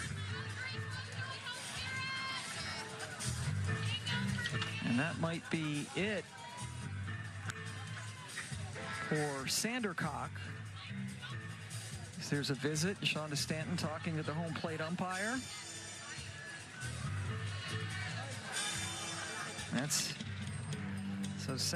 Kat Sandercock only had to throw 45 pitches, but has been touched up the last couple of innings and will give way to Amber Pfizer. So good outing for Sandercock in her first start of the season. And now Pfizer comes in. Pfizer has pitched the 2nd most innings in the league this year, but a good job for Sandercock. A good way to start it off. Yeah, I really liked what we saw from Sandercock. She just did a really good job of moving the ball in and out, kind of jamming lefties, jamming righties. and just changing up a little bit with Pfizer. But her second time through the lineup is when the hits started coming for Oklahoma City. So Pfizer, who graduated from the University of Minnesota 5 years ago, comes in, making her 7th appearance of the season. And Pfizer a little bit more up spin. She'll have that curve. She has off speed as well. I saw her pinch run yesterday. Yeah, she's been busy, these small rosters. And you see now dropping to second in innings pitched, but having to rely on her a lot, waiting for Lexi Kilfoyle and Kat Sandercock to come back from overseas. And we want to mention, too, that Odyssey Alexander Bennett is not with the Chicago Bandits. Our hearts go out to her and her family as she lost her grandfather recently and is back home in Virginia for his funeral. Yeah, definitely our hearts go out to her and sending her our condolences. Very, very close to her grandfather. Yes, and he's essentially raised her, and loved hearing all of her stories about the impact that he's made in her life. Kat Sandercock's line.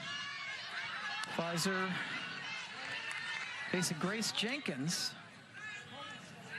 who grounded out in her only at-bat against Sandercock.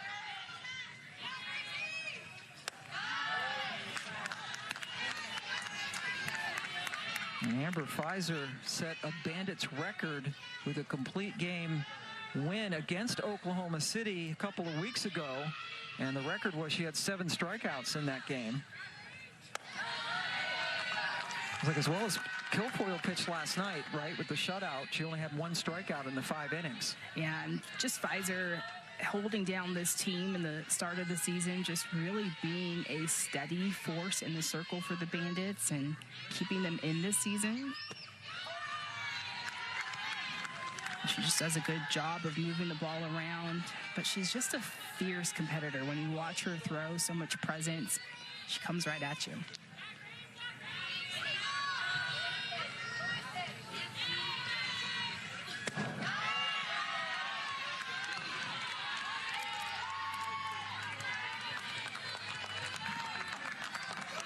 Jenkins with a full count, and Roos over at first base.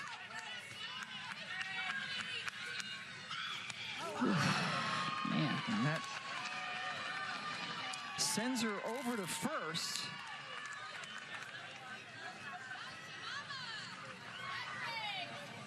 After getting hit by the pitch, it would have been ball 4 anyway.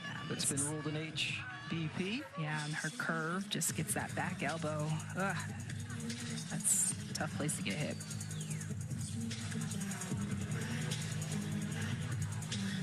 And then Pfizer just streaked into the dugout to change her shoes. Getting some different cleats on. Adidas, the supplier this year for the league. Yeah, well, it's a turf field, so maybe I think she had her plastics on and maybe is putting back on her metals now, or...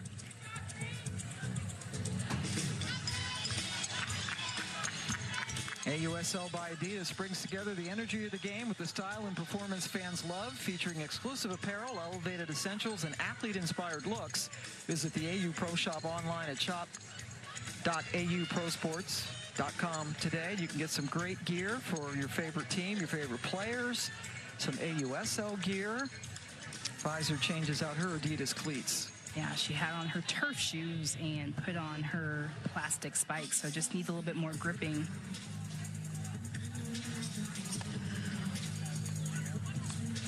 An all-turf field, and then obviously the dirt infield. As Billy Andrews waits to hit.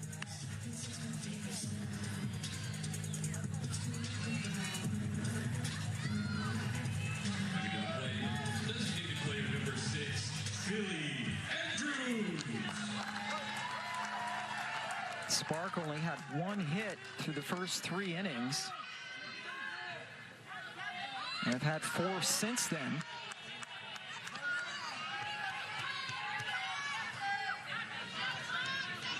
Andrews struck out swinging against Sandercock.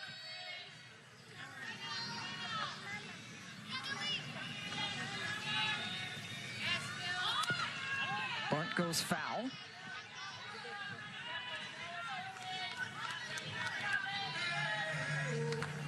Trying to get Ruse over the third base.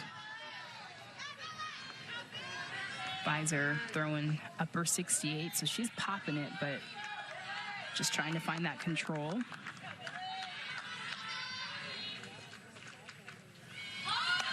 Andrews gets the bunt down. That moves the runners. Ruse over at third. Jenkins now over at second on the sac bunt.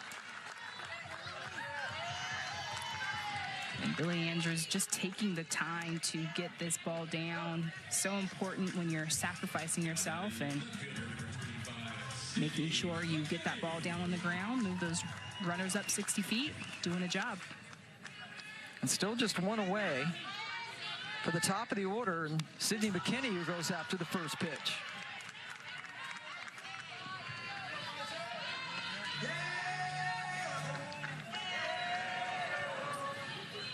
McKinney had the only hits against Sandercock.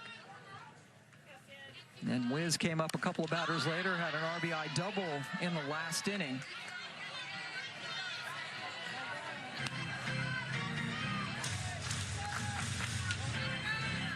And fans finally getting something really to cheer about over the last couple of days. Pfizer had 0-2. Short hop by Wallace, who goes home. Erickson with the tag. And Ruse is out, but she's saying she thinks she was safe.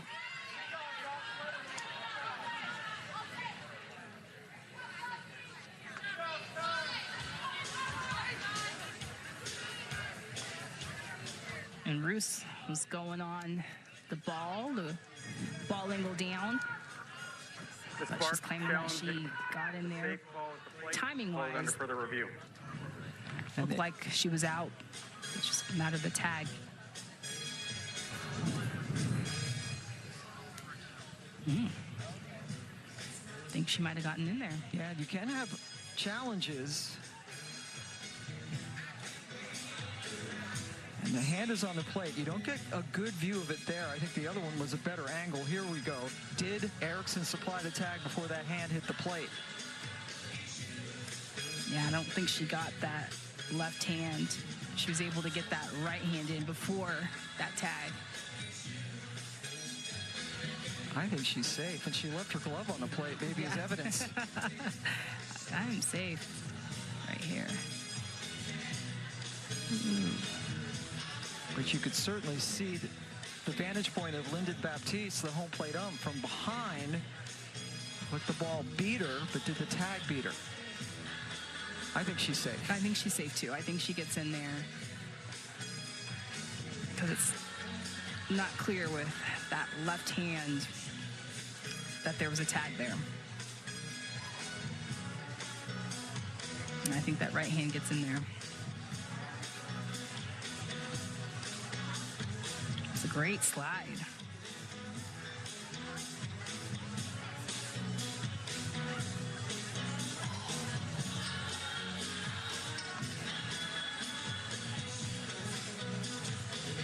So we await the ruling on this. Again, this is Kirsten Roos, who was just signed today out of the reserve pool.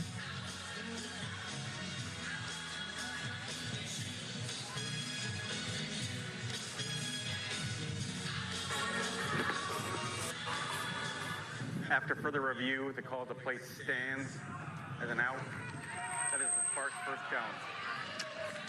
Well, what do we know, Pam? Yeah, well, there are 2 challenges, and it might just be the point where they didn't think there was enough video, evidence to overturn it, but close play at the plate. So officially, Roos is out. And Sydney Romero comes up. Sydney trying to get her bat going again. Had her brother Mikey on earlier today, and he was right. It's like she's making some good contact, but just unable to find the green to get any base hits this weekend. She is in these 2 games 0 for 5. Still hitting well over 300 for the season.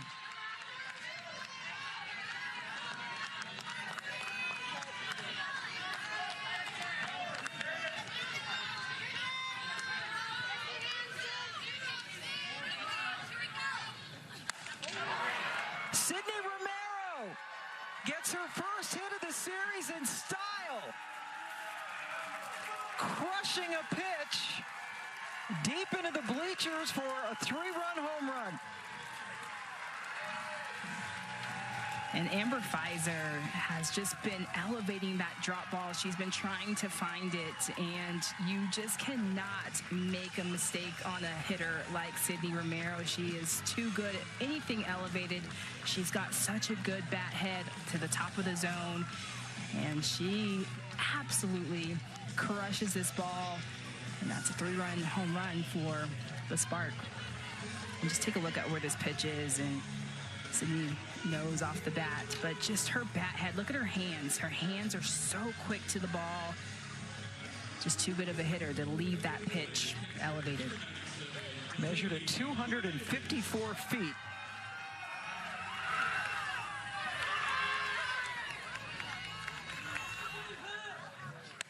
And the mobile phone video capturing the celebration for Romero, who has just hit her 3rd home run of the season and now has 10 runs driven in. And here's Sid with Nicole. Well, Sid, being able to get that swing on, you love the high pitch, the rise ball. How good did that swing feel? So good. I felt all my at-bats, I felt really good. Wasn't the outcome I wanted, but it was nice to just keep plugging along and then finally showing up. Speaking of plugging along, we talked about the should-be hitting mindset. What did that feel like approach-wise all game long? Just competing. I mean, obviously we were down by a lot in the beginning, and sometimes that's just the game. And the biggest thing for us is just to keep pushing along. I mean, we've been saying that, and it's kind of cool to see us just come back and do our thing. I love it. Thank you. Thank you. And the bat's coming alive. Wiz grounds one to Agbayani, who's been perfect out there at second base. So 8 batters come to the plate for Oklahoma City in the 5th. Sid Romero with a big 3-run blast. We got a ball game. It's 8-6 as we head to the 6th. Lights are on in the field. The sun is setting, and the Spark bats have come alive with 6 runs in the last 2 innings. They had fallen behind 7-0 in this game after losing 14-0 last night. And Sid Romero with the 3-run shot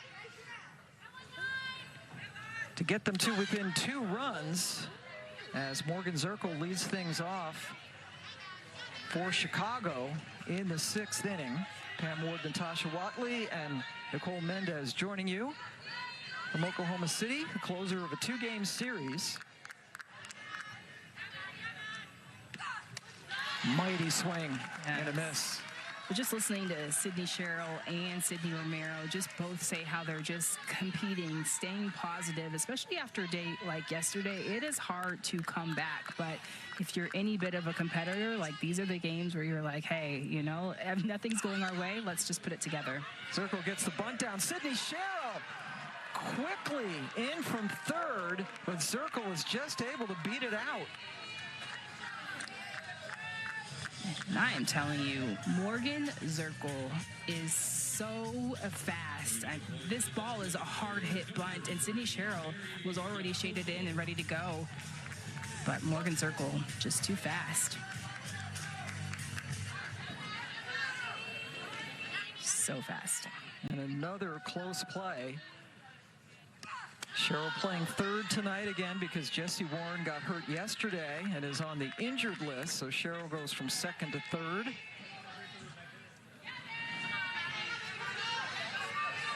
A couple of Florida State former teammates reunited in Oklahoma City. Poco looking for her first hit.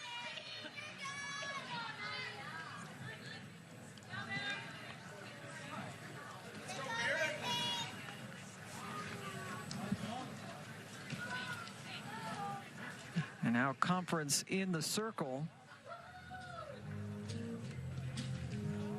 Addie Penta, the 4th pitcher we have seen for the 2nd night in a row for OKC. As we take a look at our summary, 7-run first.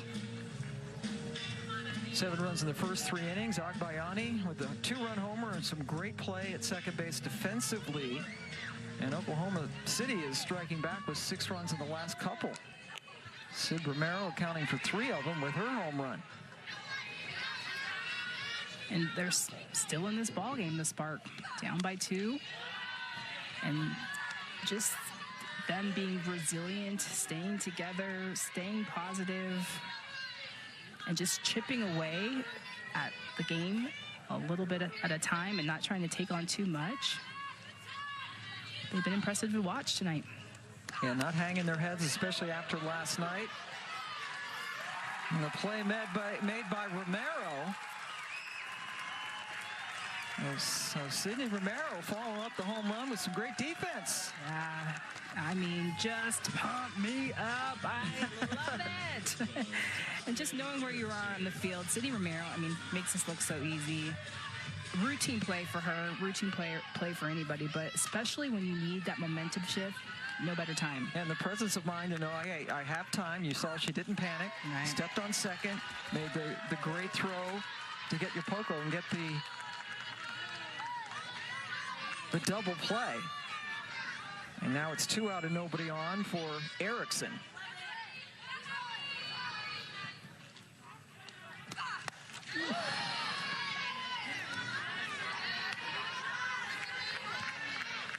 So Yukopo grounding into that double play.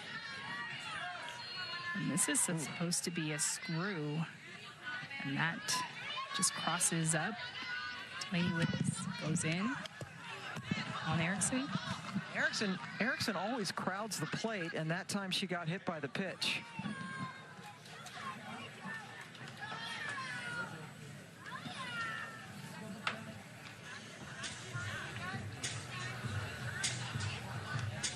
Coach Stanton just making sure that Erickson is okay. This is a rise in, so she's just staying in and tight on Erickson. Erickson crowding the plate on the plate. So just trying to get a little respect, trying to get her to back off a bit. Yeah, it was hit by a pitch in her last at bat, what was called back to the batter's box. And she was hit on that front arm in the strike zone. The ball was in the strike zone, so it counted as a strike. And she ended up singling. At that time, got hit. Now Taryn Kern falling behind 0-2.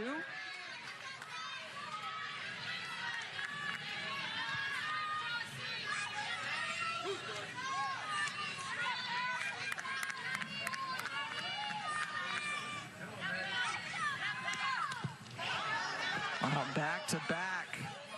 Nope. Back-to-back hit batters, but let's see what the home plate umpire, Lyndon Baptiste, has to say. I think he's going to say the same thing, right, with Kern? Yep, he's telling her to come back.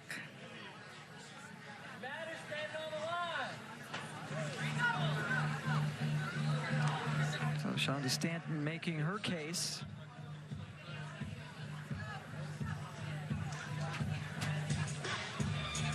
She's not happy about that one. This is her curve. And again, the umpire saying, hey, that potentially could have been called a strike or called a strike.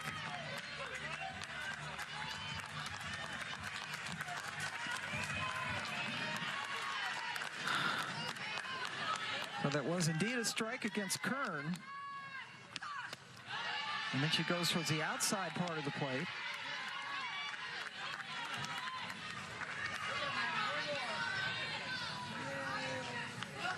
Penna doing a good job. Just lasted a third of an inning yesterday and gave up 5 runs, all earned.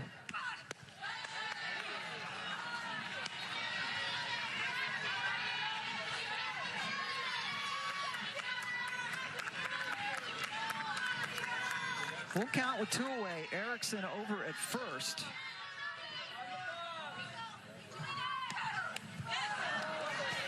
And that time she is going to get hit by the pitch. But again, a 3-ball count. So back-to-back hit batters for Penta. And that is not in the strike zone, and that's right at Kern, and she does not have to get out the way. Or attempt to get out the way. Right.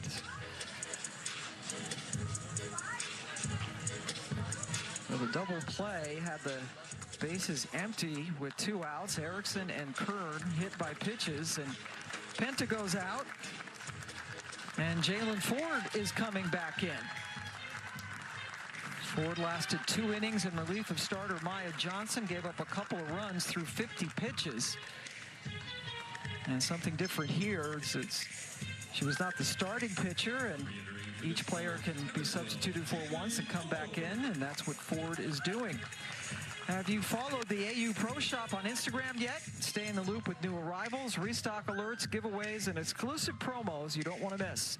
You can connect with the merch team for all the latest drops and game day gear on Instagram at AU Pro Shop. So darkness has descended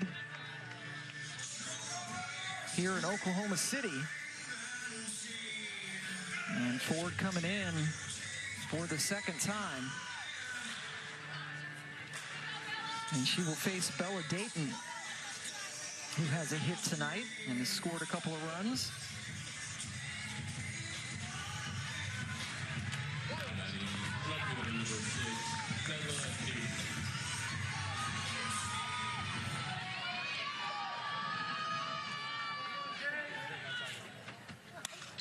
Dayton goes after the first pitch.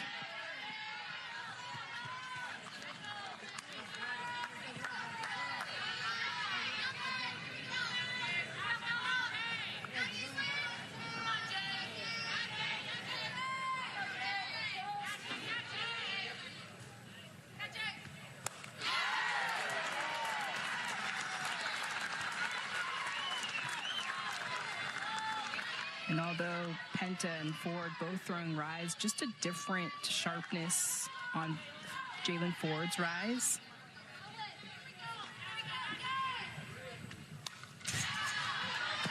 Penta's more of like a gradual upspin, but Ford just very sharp with that rise ball.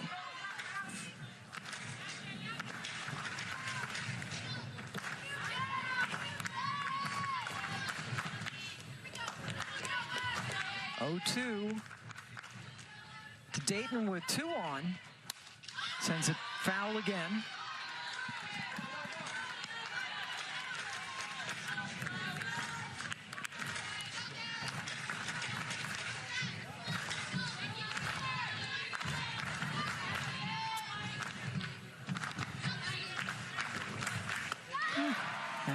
What a job by Ford to come in and get Dayton to strike out and strand a couple of runners. 8-6. OKC coming to bat in the bottom of the 6th. 5th inning for OKC, who were down 7-0 in this game. And it's coming alive against Kat Sandercock and then Amber Pfizer, and now another pitcher, the 3rd pitcher that Chicago has used tonight. First time we've seen Taylor McQuillan this weekend. And we want to, Bubba Nichols leading things off. Our thanks to Miralax, an official partner of the AUSL. So we got to take a look at Sid Romero's home run, and now we have McQuillan in the circle. Yes, and McQuillan is the veteran lefty for the Bandits. She can throw to all planes. She's can throw in the upper 60s. That changeup that she's been throwing is around 54. She'll go curve, drop, rise, screw.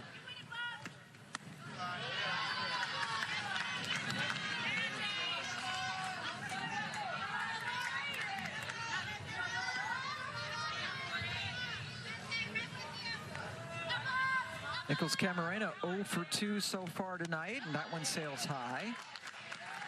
And just to correct myself, this is not a true dirt infield. It's artificial, like a turf infield as well, so we're not seeing any dirt.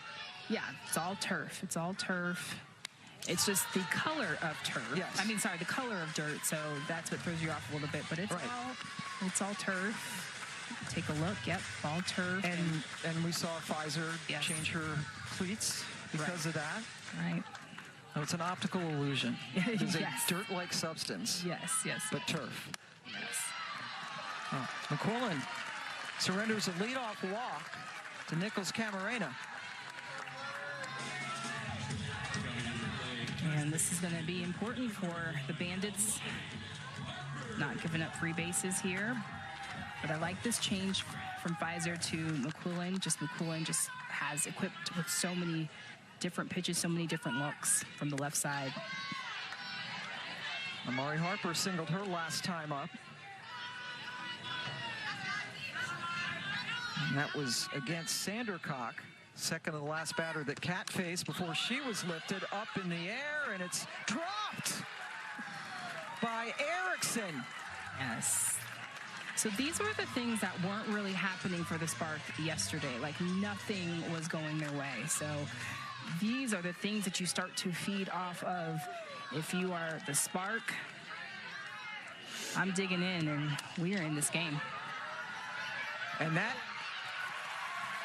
won't get the job done as Mac Barbara fielded the ball. Nobody there to cover first, so everybody's safe. Harper at first, Nichols Camarena at second. And again, Mac Barbara is playing behind the bag, so just hard for her to make that read on that. But if she were playing kind of at the bag or in front, that should be Agbayani's ball so that you have someone covering at first base. Harper's infield single sets it up for Sydney Sherrill, who hit a 2-run homer her last time up.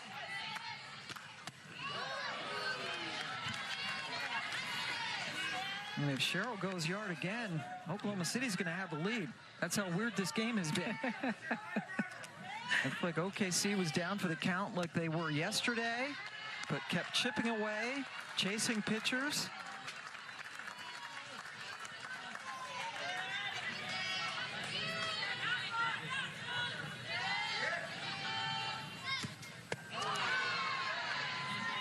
Took a little off that one to get the swing. And Jocelyn Erickson, by the way, has been given an error for dropping that foul ball that kept the at-bat alive for Harper. So Sydney Sherrill last time up. And just getting it done at the plate, staying together. The Spark has had some incredible ABs today, some good adjustments from yesterday, and they were hitting it right at people, but today they get it through. Literally hit right at McQuillan that time. And Sydney Sherrill has loaded the bases. The ball hasn't left the infield, and the bases are loaded with nobody out.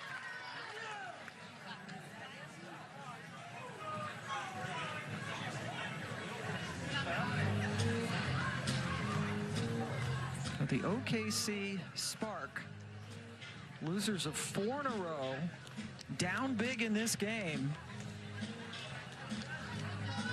And a chance with Kirsten Roos, who literally came to town today from the reserve pool to take Jesse Warren's spot on the roster.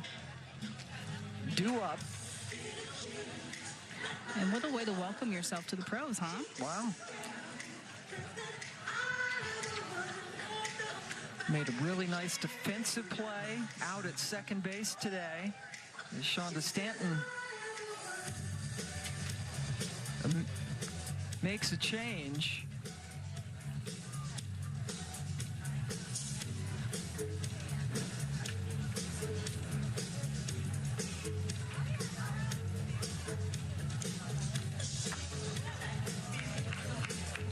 That's Lexi Kilfoyle, who we talked to earlier in the game today, who pitched the complete game yesterday to get the win.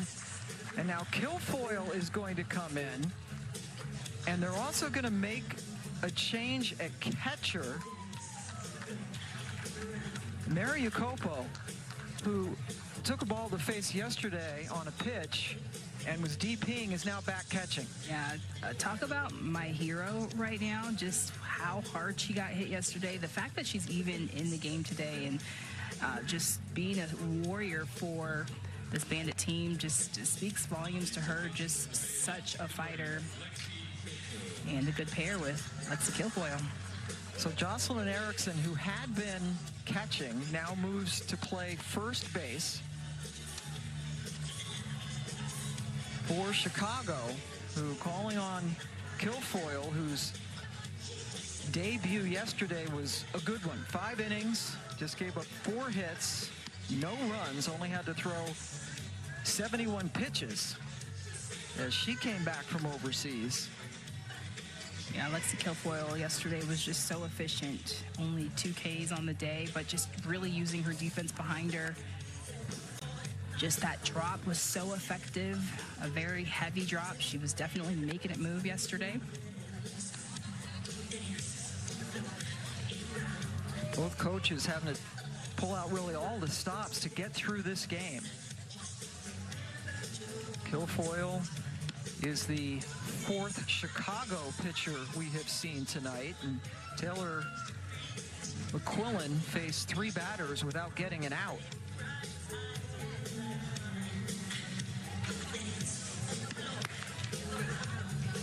Walk, infield single, followed by one right up the middle that hit off of McQuillan. And Spark coming into this inning, trailing 8-6. They have this season they have not won a game. 0-6 when trailing after 5 innings. So they're trying to get their first late comeback. There's Helena Vaughter there on the left. Tasia Gould, another pitcher, pardon me, also trying to get things going. First pitch, and they go right home, and then the double play as Jacopo is able to throw it down to get the double play. Heads up all the way around on defense. And this is what Lexi Kilfoyle does so well. She induces a lot of ground balls, just a heavy break with that drop ball, but stays within herself, and a 1, 2, 3 double play. Yeah, you don't see that every day of the week. So 1 pitch, 1 out, 1 pitch, 2 outs for Kilfoyle on the double play. Sets up Grace Jenkins. Runners now on 2nd and 3rd with 2 away. And that's down the line, but foul. The home plate umpire has that call and has the best view on the field for that. And right out the gate, he was making that call. And definitely from up here, looked like it was a foul ball, but the fans here not happy about it. But that's foul. Clearly foul. Good job by Harper to kind of hurdle over it, because if the ball hits her in fair territory, she would be out.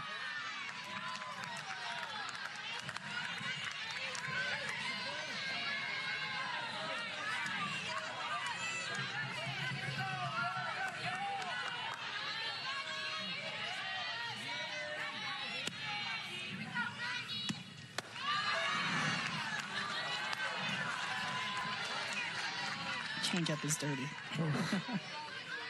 Such a game changer, having a good changeup. Bandits have left 9 on. Spark have not left anyone on yet. Until right now, Kilfoyle comes in and puts out the fire. A double play ball and then the strikeout of Jenkins. Lexi Kilfoyle just coming in and doing a job, coming in with no outs and able to nub the Spark with this double play here and gets herself out of a jam.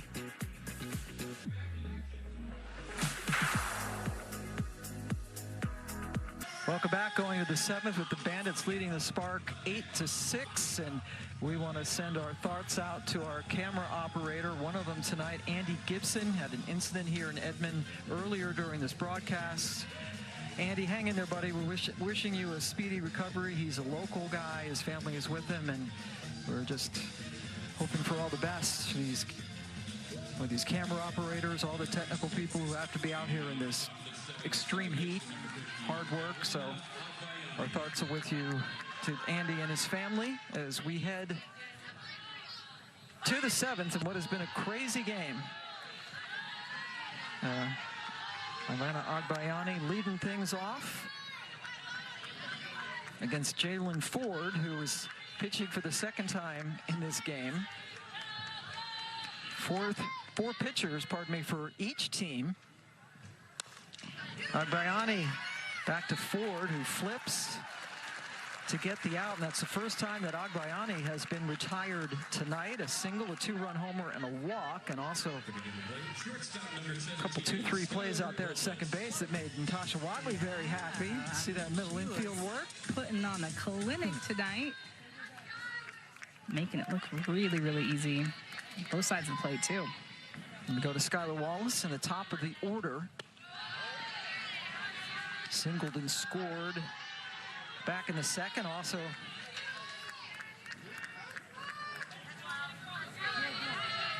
an RBI sac fly.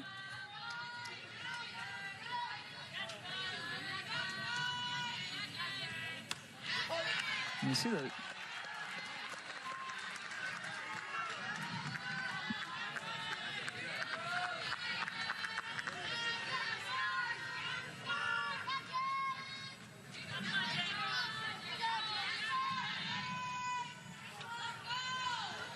Skylar Wallace with a couple of home runs and a double yesterday. Coming back from Japan, and Nicole Mendez had a chance to talk to her a couple of times, and she kept emphasizing coming back from Japan just how comfortable she was being back here playing in the States. Yeah, and just communication just being such a key indicator for her. Good play going back on the grass by Roos.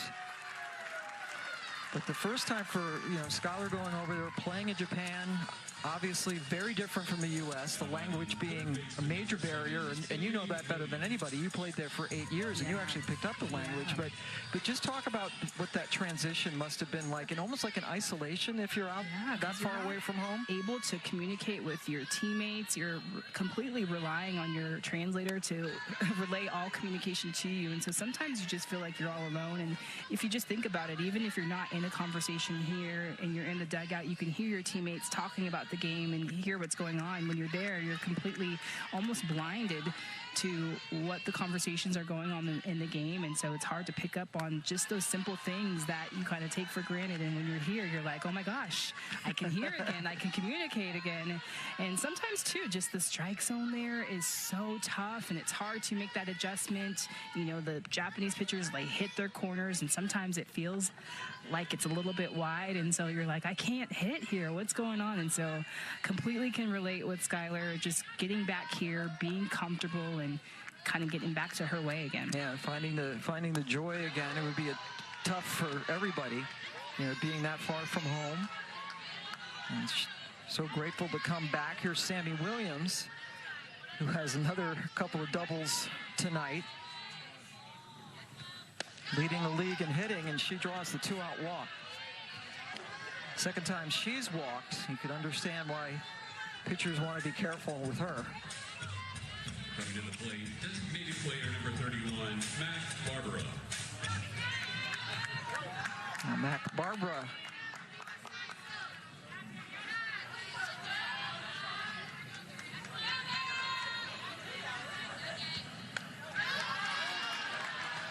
Peel down, no swing.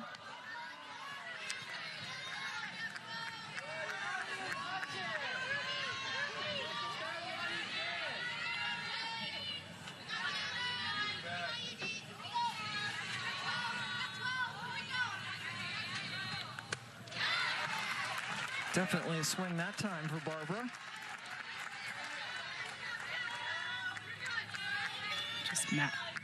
Barbara just She does not get cheated on her hacks. She swings big every single time.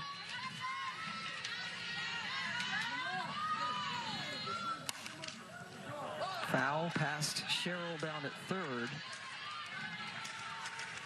Barber came up in a big situation in the 5th inning. Maggie Penta came in, gave up a walk to load the bases, and Barber grounded out to third to end the inning, leave the bases loaded. And Oklahoma City has come back with some runs to make it a close ball game. Barbara cannot believe that was called a strike. It was, and she has struck out as we go to the bottom of the 7th inning. And that's who's coming up. Andrews McKinney and the home run hitter, Sydney Romero, due up. So 2/3 of the Sydneys have homered tonight for Oklahoma City. Only McKinney has not done that, and we will see Sid Romero bat third. And a pinch hitter, Haley Lee, leading off, pinch hitting for Billy Andrews, who was struck out and had a sacrifice bunt in this game.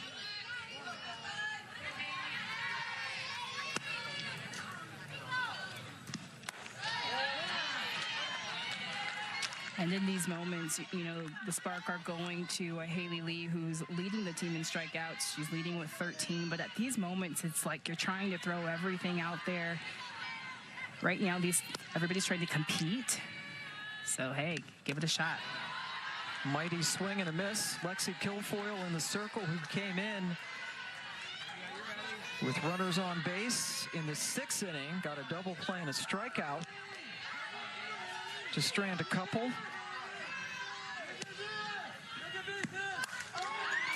Lee lifts one into center field, but not far enough. Handled by Zirkle for the first out of the 7th. And now to the top of the order, the Sydney McKinney, who has a couple of singles. Both of those off of Kat Sandercock, who started. And we have seen 3 more pitchers since. Kilfoyle got the win yesterday with the 5-inning shutout, winning 14-0. The 7th complete game shutout in AUSL history. 5 of those 7 complete game shutouts have come this year, including Kilfoyle's last night. Skylar Wallace, 2 outs. And here comes Sid Romero. Now batting the shortstop, number 2, Sydney Romero.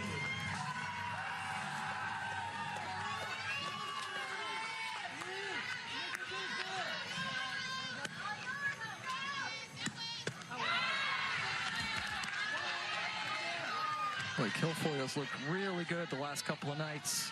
Yeah, she just does such a good job of changing speeds, and she tunnels that drop and that changeup, so hard to decipher between the two.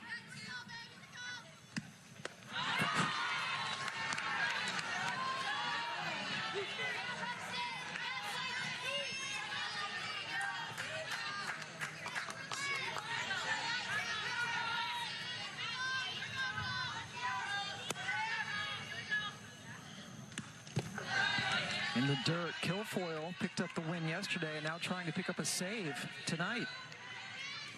What a way to start the season after she came back from playing in Japan. Yeah, she looks solid. Just complete control, great command on her pitches.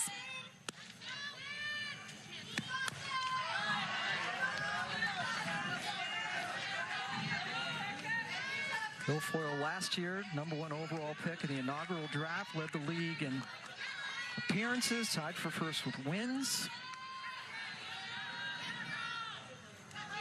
And trying to complete a really good weekend and a 2-game sweep.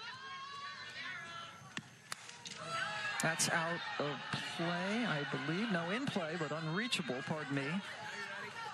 for Erickson, retreating back.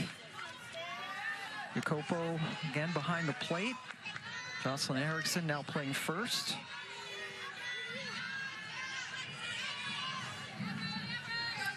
Eight runs on 12 hits and 2 errors for Chicago. 6 runs on 8 hits and no errors for the Spark, as that misses.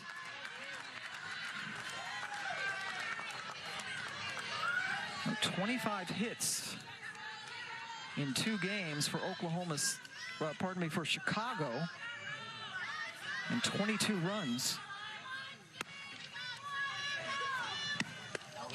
Strike 3 called.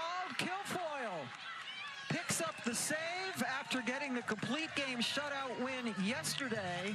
Got him out of a jam in the last inning and closes it out tonight. Lexi Kilfoyle, definitely the difference between yesterday and today for the Chicago Bandits, and just looks so good on the mound leading the Bandits today. Yep, set him down in order to pick up the save. So after almost blowing a 7-0 lead, the Bandits hold on to win it by the final of 8-6 and sweep the 2-game series. The final 8-6. AUSL continues tomorrow night here in Edmond, Oklahoma at 7 Eastern, when the Spark host the Blaze on ESPN2. For Natasha Watley and Nicole Mendez, our entire crew here in OKC, I'm Pam Ward, as we say good night from Oklahoma City, the Bandits with the sweep.